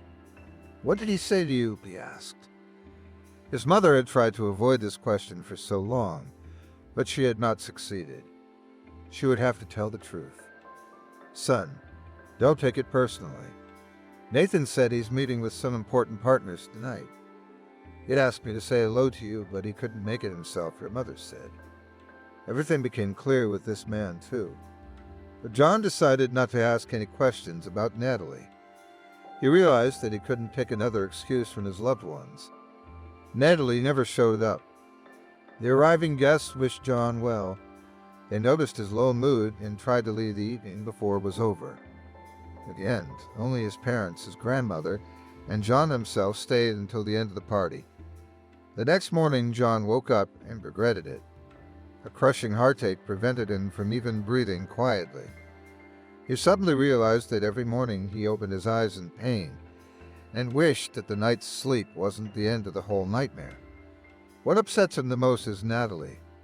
Their relationship is fading before his eyes. John wants to talk openly about it, but at the same time he is afraid to hear the truth. Natalie does call that day. She wished him a happy birthday, apologized for preferring other plans. "I understand you. There's no need to make excuses. Any decision you make, I will respect. I understand my situation and I don't want to be a burden," John said, even though he had promised himself 1,000,000 times before not to fall into the victim image. "No, you don't have to feel that way. You just know that I'm always here for you. It's just that I'm in a period of time where I need to spend more time on my work," Natalie said lastly. In principle, John had no questions. While he was absorbed in his heavy thoughts, someone knocked on the door. Mom went to open it. It sounded like one of her friends. "Ed, you've fallen off the team, haven't you? We decided to go on a picnic as a team for the fall holidays. Here, I came to tell you in advance so that you do not have time to come up with an excuse," her friend told her mom. "No girls this time without me. You know, I'm not my own person. I can't leave John alone, though I'd love to rest, divorced in the arms of nature," answered the mother. "Mother, I'll stay home alone. Father will come in the evening and we'll manage together." "You'd better go on vacation," John shouted from the living room. But Mom didn't agree to go on vacation. As they sat down to dinner, John noticed that his mother had more gray hair than she had a few months ago. "It's all because she's worried about me. Not only am I useless, but I'm dragging other people down too," John thought. From that day on, he was rapidly falling into depression. If he used to wake up early in the morning and try to move his lifeless legs, Now the blossoming guy turned into a vegetable. His appetite is gone, and at night he sobs like a baby instead of sleeping. If his mother doesn't follow up, he won't take his pills on his own. He stopped answering phone calls from old friends. When people come to visit him, he closes himself in his room and does not come out to see them. His mother and father try to distract him, but they didn't pay attention to the fact that in the guy's head you are born an insidious plan. Julia finishes the third course of treatment, and her life also changed dramatically.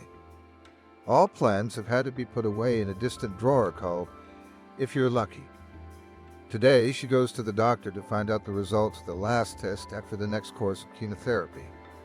She waits with bated breath for some positive news from the doctor. There were not many people in the doctor's waiting room, so Julia went in at once. The doctor was scrutinizing her tests as usual. "What is it? Any changes?" she asked hopefully. "How do you feel? Do you feel any changes?" The doctor answers as if delaying an unpleasant answer. "To be honest, I don't know what torments me more, my illness or the chemotherapy. If we compare with the initial period, in principle, the tumor has stopped growing. But this may be a temporary effect. I would recommend surgery," the doctor said. Julia was most afraid of that answer. During her treatment, she has studied a lot of information and heard all sorts of stories. Usually after surgery, the condition of patients deteriorates significantly. You can forget about your quality of life. Maybe that's not true for everyone. "Doctor, how effective will the surgery be?" Unfortunately, no one can give a 100% guarantee. In any case, it will be an attempt to do something. In general, if you get a few more courses of chemotherapy after the surgery, the cancer cells die completely and you can talk about victory, the doctor said. Julia has been afraid of medical manipulation all her life. What to speak about surgeries when she was hysterical at the mere sight of syringes. Well, life has forced her to do it, and now she gets a bunch of syringes a day. And now her fear of surgery is insurmountable. She is convinced that surgery is just another way to postpone the imminent end. On her way home, she decided to take a walk. She walked down the street and greedily experienced life. She hadn't noticed before that ordinary, everyday life could be so beautiful, and that even a big city held some secrets. It was amazing to realize that in this huge flow, one person's life meant nothing. Even if his life is cut short right now, this active movement and the hum of the city will not stop for a second and will continue its course. While she was thinking about all this, she tripped lightly over some small object. Turning around, she saw an old leather wallet under her feet. She pulled it out. It was folding. It wasn't hard for her to see the picture of a handsome and young man in the wallet, and of course a few neatly folded bills. Julia decided that someone had dropped it and was probably looking for it. As she stood and looked around, she didn't notice an older woman with gray hair appear next to her. "I suppose you are looking for the owner of this wallet?" she asked and looked at the wallet with a smile. "Yes, it's yours. I guess it was lying right under my feet," Julia said and handed the wallet to the older woman. "Do you seem to have some important thoughts?" the old woman asked. "Well, how can I put it? I just want to have time to look at this life," Julia said and put her arm around the older woman's shoulders. "I understand, but all is not lost. I was in a similar situation myself many years ago. You were. I think the medicine was weak then. But how did you manage to cure yourself?" Julia asked with interest. "And medicine plays a secondary role here, as it turns out. It's your desire that determines a lot. I see you have a lot of it. That's right, my life is just beginning. It pains me to realize I can't even plan for the future. Wish I could. I won't keep you long. I'm here to tell you the most important thing. If you want to get something, you have to give others something very valuable to you. Do you understand?" Grandma asked and looked at Julia with a smile. "What I need most of all is hope, so I should give hope to others. You are a good girl. I believe that you are really ready to win. You know the way, so follow it. I have to run. I have a granddaughter who lives in my apartment," the grandmother said and hurried away. Julia had only one idea in her head: to give hope to others. But how to do that? She listened to her heart and heard a faint clue, but she decided to follow it. The quiet voice of her heart led her to a church on the outskirts of town. She prayed and asked God to grant her health and life. And she stayed in the church until her heart was firmly convinced of the best outcome of the whole story. Oliver decided to leave class early today, as he was bored sitting through the boring anatomy lectures. He called up his friend and they decided to go for a drive around town in his car. "Oliver, why aren't you in the mood?" his friend asked. "Yeah, my dad's been bothering me. He's threatening to take my apartment and rent it out to the newcomers. I don't want to live with my parents again. We won't have a lot of time. We have to do something," Oliver said. "What do they want from you?" "They want me to find a normal girl. They want me to marry her and learn to take responsibility." "What are you going to do?" "Where am I going to go?" "I don't want to sit in a clinic after school and see pensioners. I want to run my father's clinic. There's a normal flow there, not the last people there. There's a professional team. That's what I mean, a career. So there's something to aspire to. You have to get married for that. It's not that simple. You know that stripper from the club, her name's Eva." "Oh yeah, she's not a young girl." "I'm not young. I'm about my mom's age. Anyway, she says she's in love with me. But I've been talking to her, she's all right with me too. She doesn't get cranky, she doesn't give me a hard time. Unlike the younger ones, she understands and supports me in everything. Except that my father caught us in the apartment together and put the question on the table. I need to end it with her and show my parents a normal girl. Well, they offer you a normal option. You find a normal girl, introduce her to them. And if they want you to marry her, she will live with you and take care of you. And with your Eva, you can see in a club or in a hotel. But everything will be with you, in the clinic, and parents will be happy, and a wife and a mistress," said a friend and laughed loudly. "But to find a girl who will like them, that's not a problem at all. Look who's coming.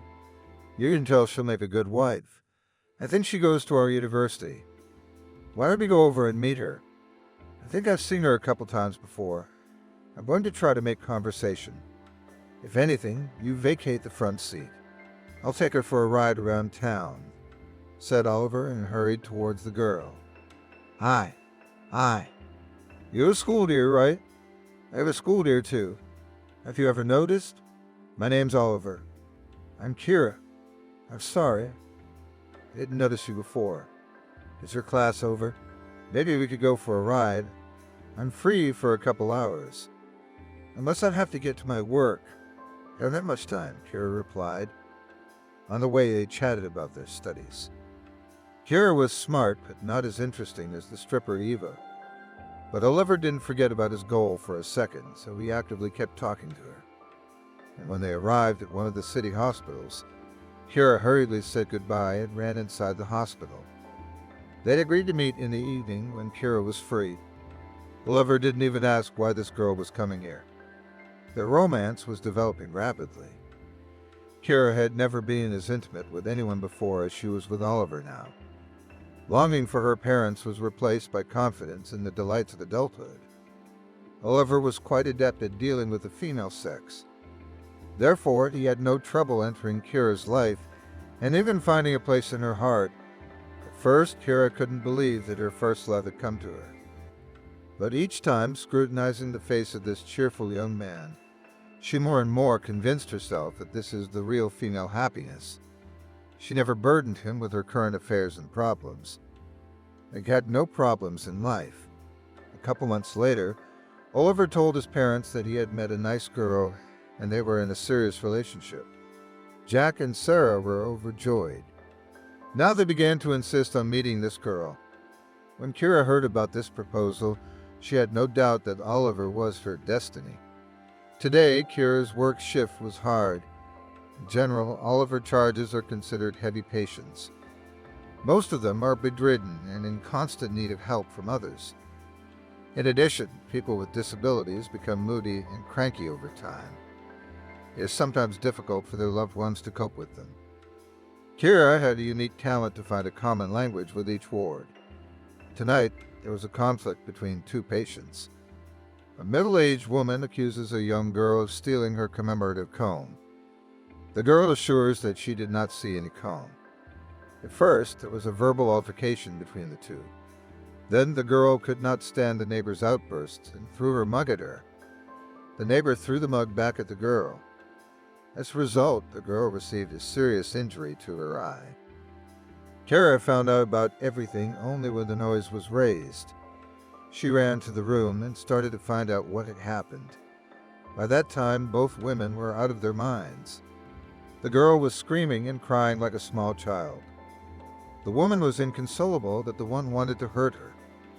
"Barbara, how can you throw yourself at a man when you can solve everything by talking? Everyone here hates me. And you hate me too. Of course, we're all useless people here. But some of us even here don't want to realize that. Instead of being supportive of each other, they're willing to tear up the nearest neighbor. I think they deserve to die. They deserve a painful death." The girl continued to wail. "And you, Aurora, why didn't you call me first? We could have looked for your comb together. Why do you think Barbara stole it?" "Because she asked me for it 2 days ago. I let her use it and she wouldn't give it back. That means she didn't have a comb of her own. So you did a good deed for her. But then you decided to charge her for your kindness. Is that how you mean it?" Kara asked in a stern tone. "Well, I didn't mean it that way. I wanted her to always ask me." The second patient began to justify herself. At that moment, the door opened and another nurse on duty came in. "Kara, why do you need to babysit them? Wouldn't you rather I call security and have the guys help calm them both down?" "Trust me, they're better at dealing with these kinds of issues," the nurse said. Both patients immediately realized what fate awaited them. The guards are usually not ceremonious with anyone. That's why they're very afraid of that word. "No, there's no need. We'll settle this peacefully. Right, girls?" Kira asked and looked at the conflicting neighbors. Yes, we'll work it out ourselves now," both women said hurriedly.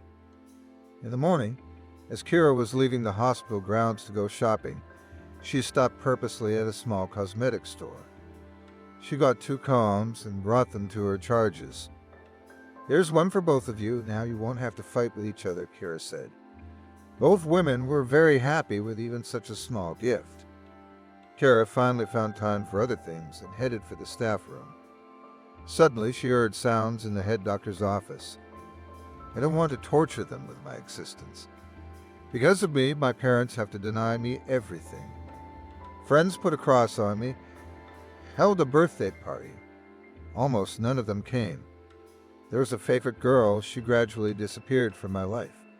I've become a burden to everyone, so I want to spend my last days here, without complicating the lives of my loved ones," said the young man.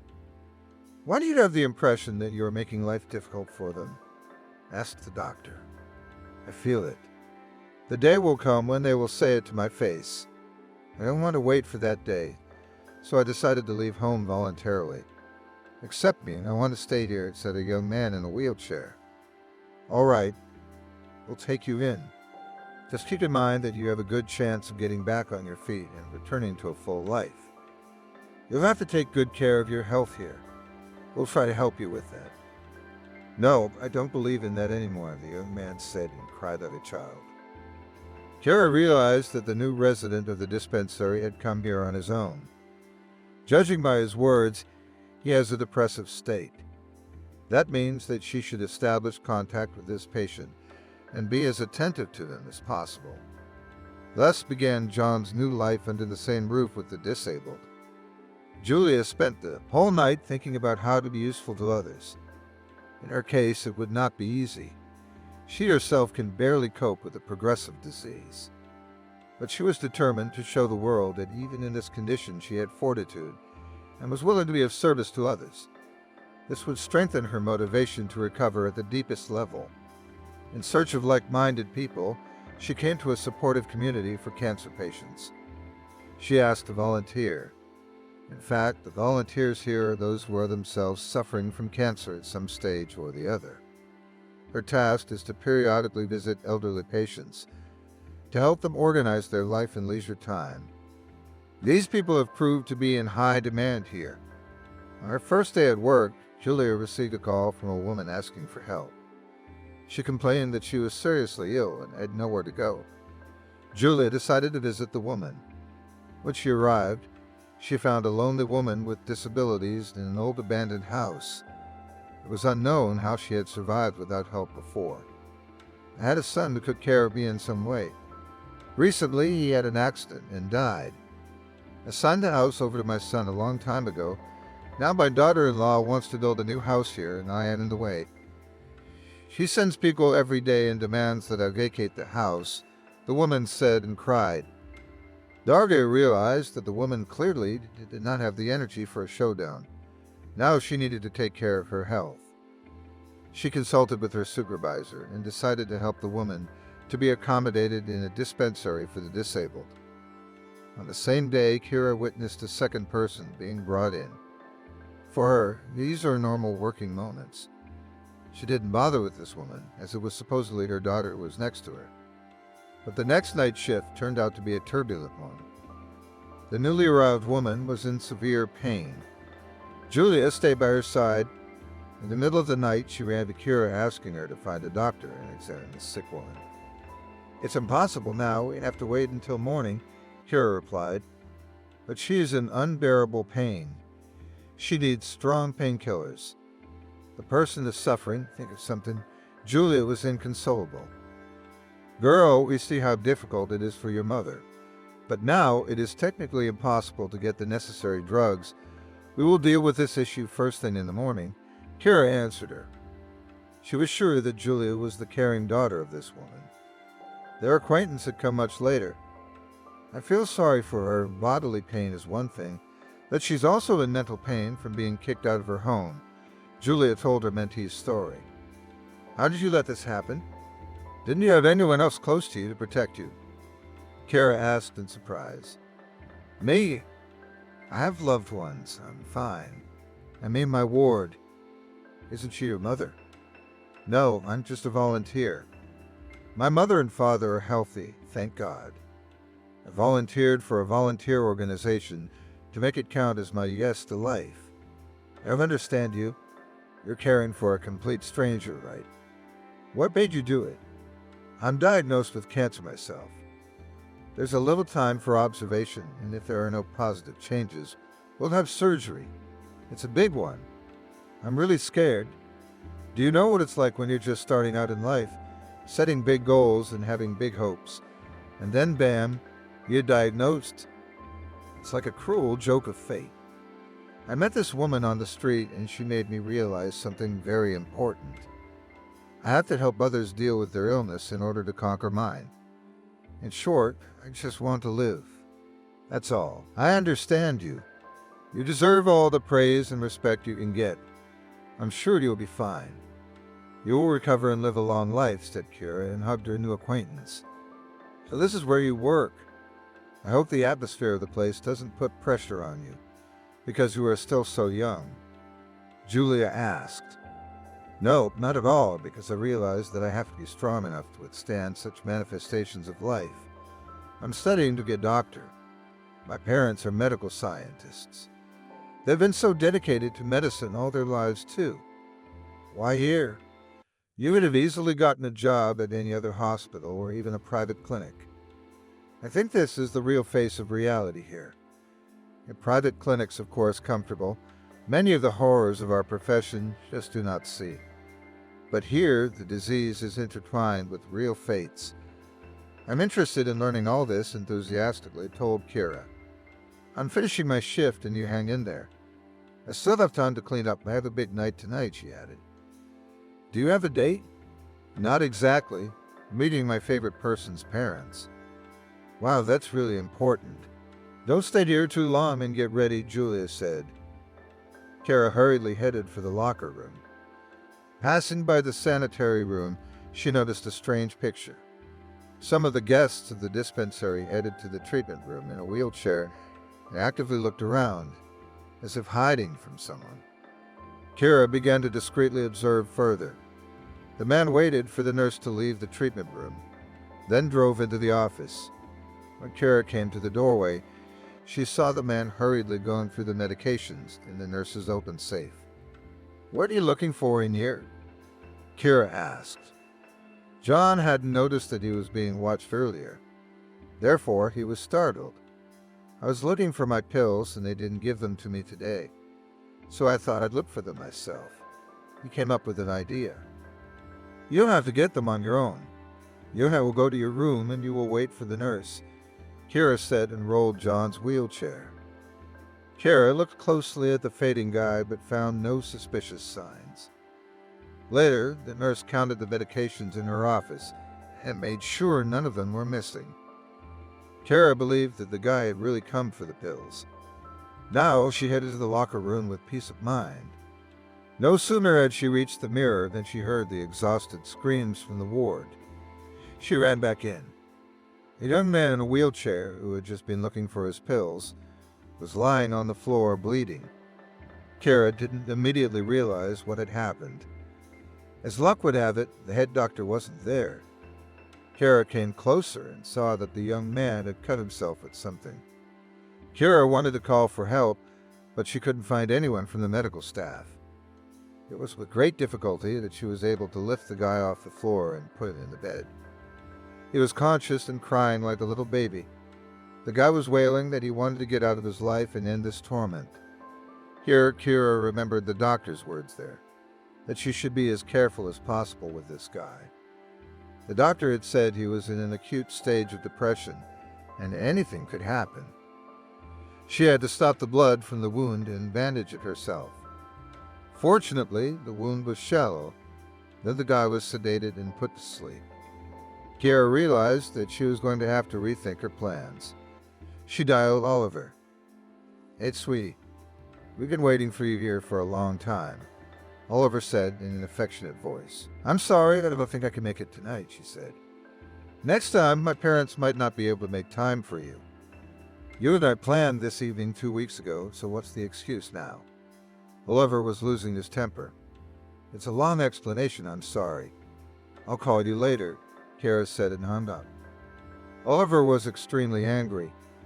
He was going to introduce Kira to his friends today. He was already exhausted from trying to make friends with a girl he wasn't interested in. She always seemed too boring to him. Eve was different. It was good to have her in his life.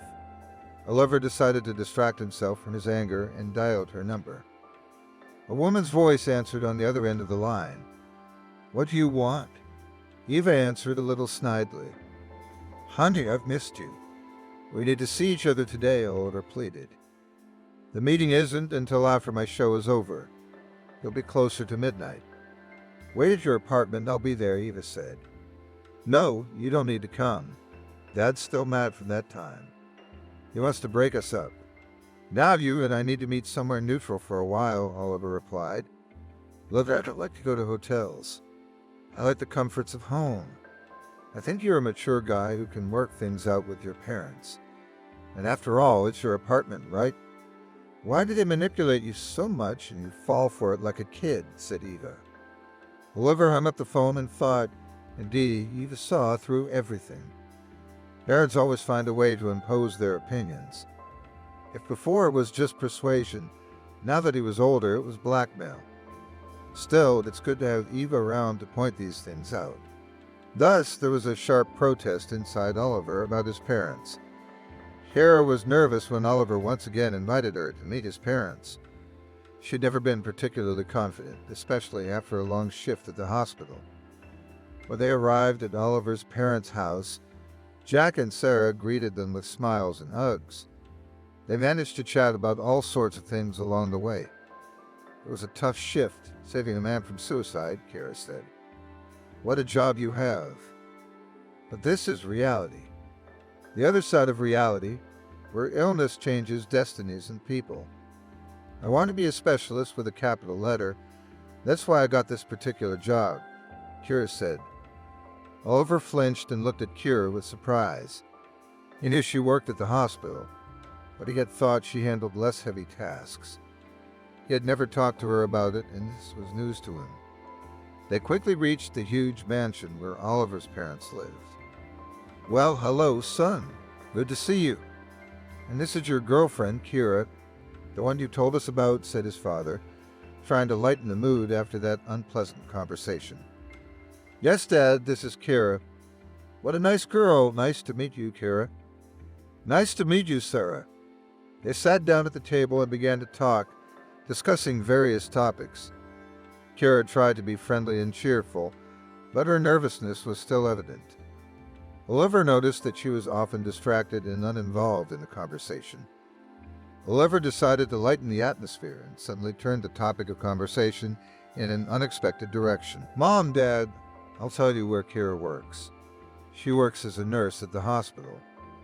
"Mem, how interesting. What kind of tasks do you have to do there, Kira?" asked Sarah.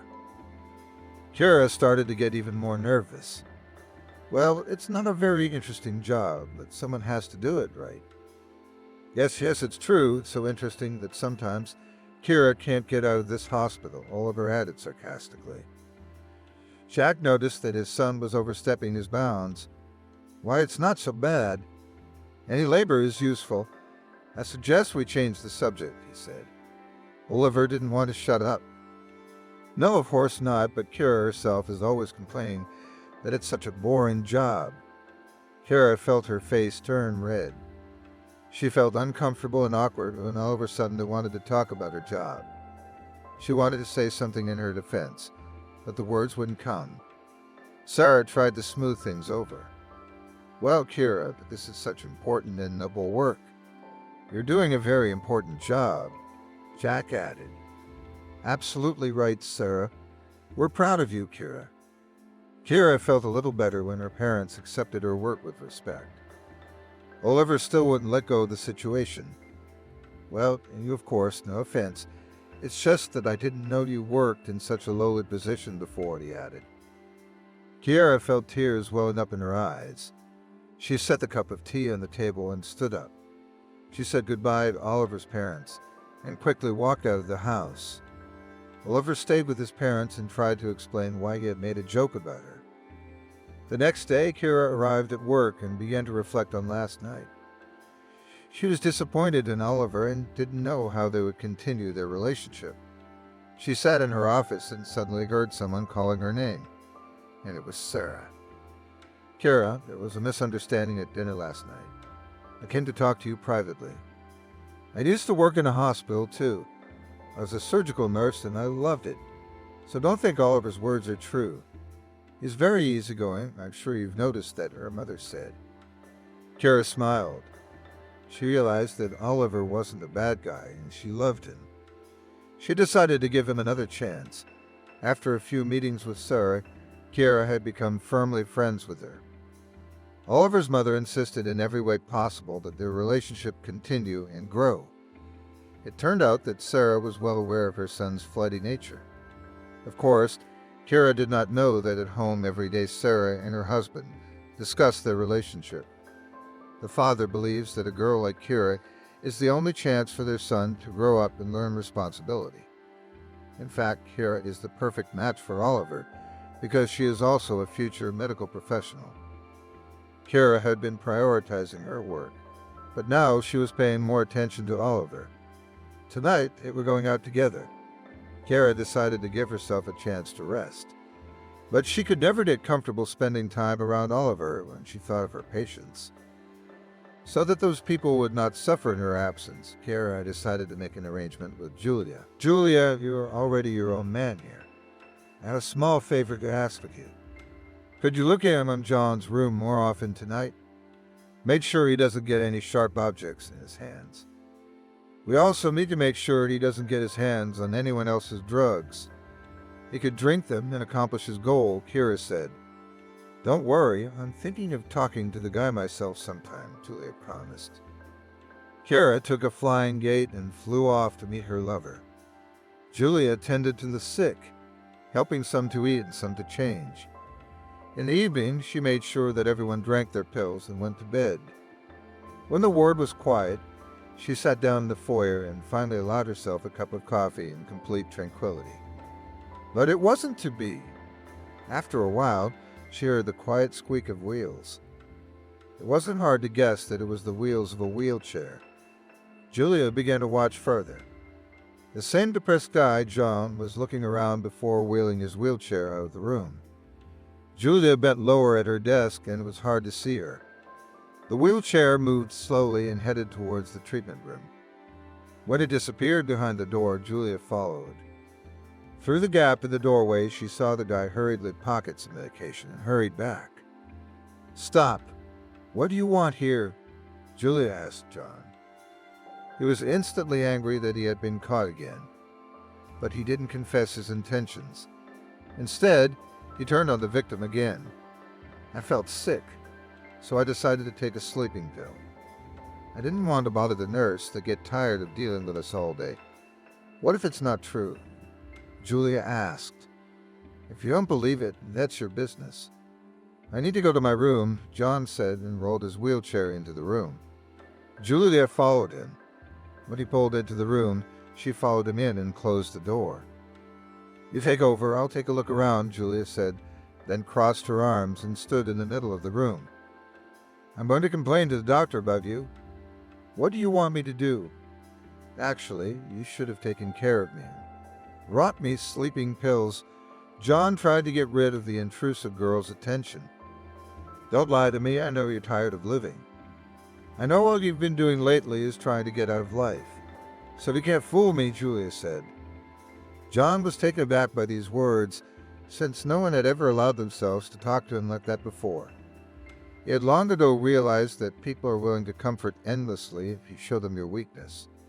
So instead of actively pursuing treatment and getting back on his feet, he's busy finding an affordable way to commit suicide.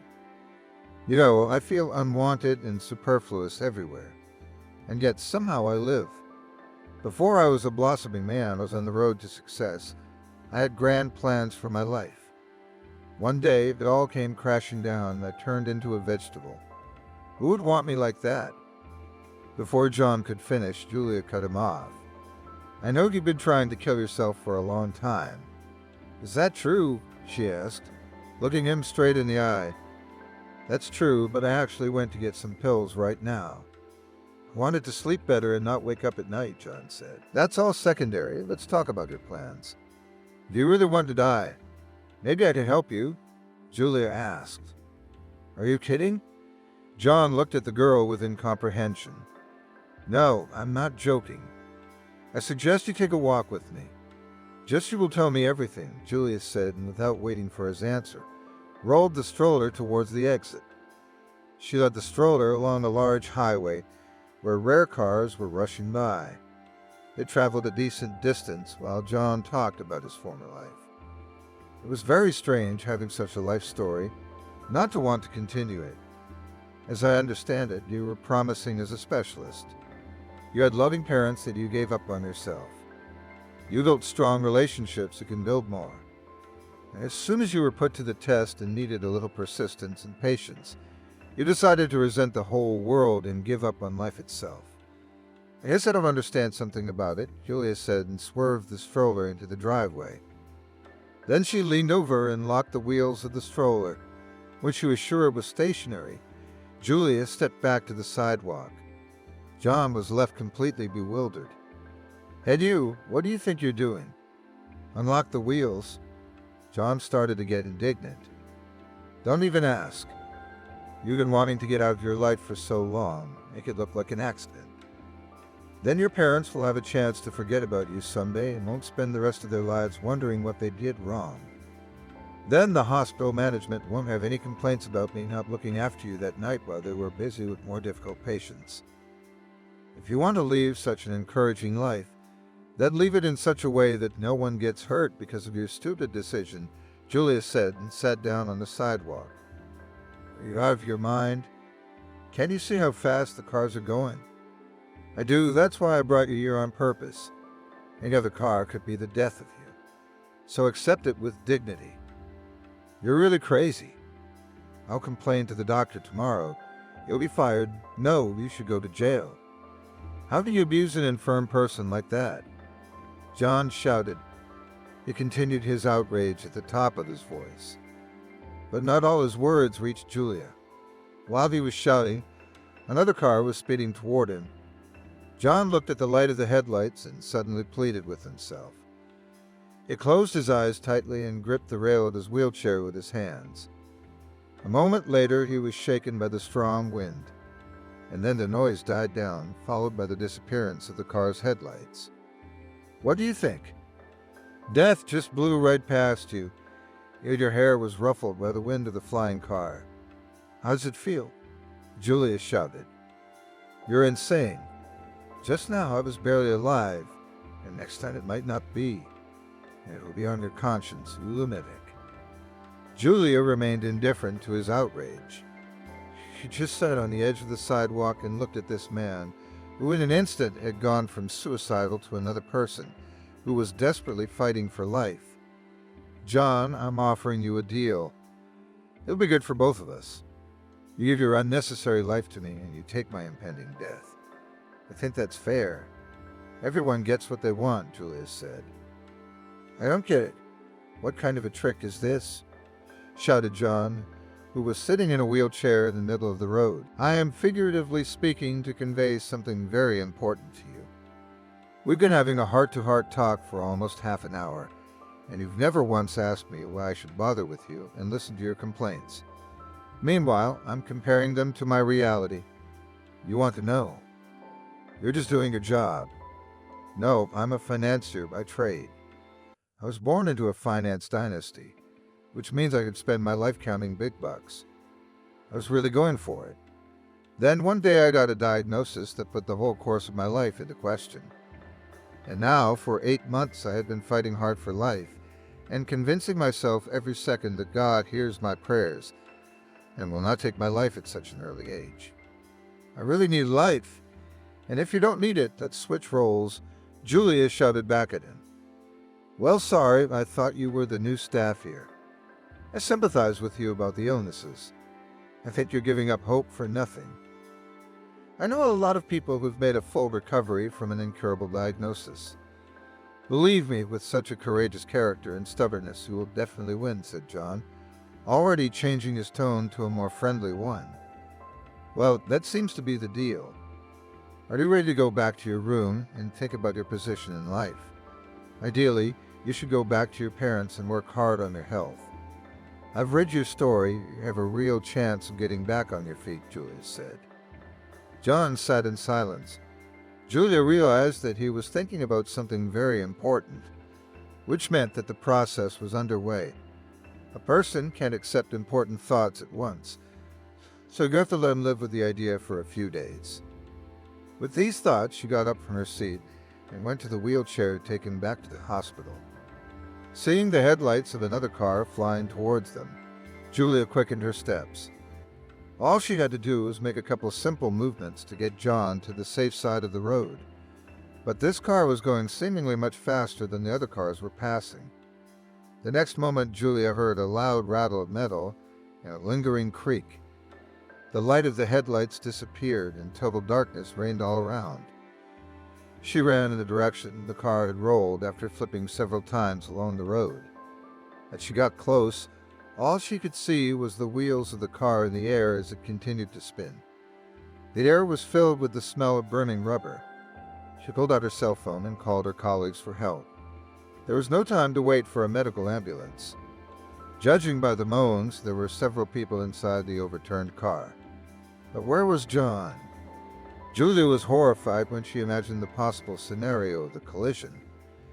He could have stayed under the car with his stroller or fallen into the deep hole that runs right past the road. But John and his stroller are nowhere to be seen. Of course, Julia would be severely penalized for such an experiment and would have to answer to the law. But she was more worried about John than anyone else. Her colleagues who arrived on the scene carefully pulled the passengers out of the car. There were 2 of them, a young boy and a girl, both unconscious. We don't have time to go to the trauma center. Turn to the dispensary, there we will give first aid, and then we'll see, said one of the dispensary staff. And so we did. Bloody two young people. A boy and a girl were placed in one of the wards of the dispensary. Because of the profuse bleeding, the doctors were not able to recognize their faces immediately. And when they did, they were all shocked. In the girl, they recognized a young nurse, Kira, who had already managed to love for her diligence and curiosity. And the guy next to her face was familiar to everyone. He often came to the hospital to pick up Kira. What a miracle that they survived. They are about to get married, said the doctor to her colleague, dressing Kira's wounds. Really? How long has this girl been working for us? Asked another. About a year, I think. And he didn't pay attention to her last name and middle name, asked the first one. No, I didn't. But her face is very familiar, as if I had seen her as a child somewhere, or so it seems to me, said the second. It may well be the daughter of a very important person, said the second. Why does she work here as a nurse? Is there no better position for her? The first one asked again. There were decent places, but she didn't want to go there herself. I think her father sent her to us on purpose to get the information he needed, said the second. Did you see that guy's last name? He doesn't come from an ordinary family either. If so, when this girl comes to her senses, someone should talk to her, said the first. Why? What is there to talk about? This complicated guy has a very bad reputation. The girl is promising, and the family has a good reputation. So, a friendly word of advice to warn her. Because she's young, she's probably fallen for his words, said the other one. It could well be. Kara opened her eyes and tried to figure out how she had ended up in the bed for her patients. All she could remember from last night was how they had rushed in Oliver's car after their evening walk to her patients. There was no way she could calm herself down and decided to make sure each of them were okay one more time before going to bed. Oliver was a little puzzled by this, as he generally didn't like her being so attached to her patients. So he pressed the gas to the fullest. Then they saw a dark silhouette on the road, and there was a crash. Kara, how are you feeling? Julia asked, who had been sitting next to her the whole time. Julia, I don't really remember how it happened. It's a miracle. Your injuries are minor, and Oliver's fine. And our John's fine, so he's got his brain back in place. But I'm going to be severely punished, Julia said. How did you end up in there anyway? I wanted to teach that John a lesson because he tried to take pills again yesterday. I took him out to the big highway and put him in the middle of the road. I wanted to let him know that his desire to quit was really just a deep inner resentment against life. I wanted him to feel how precious life really is, especially when you're on the road to death.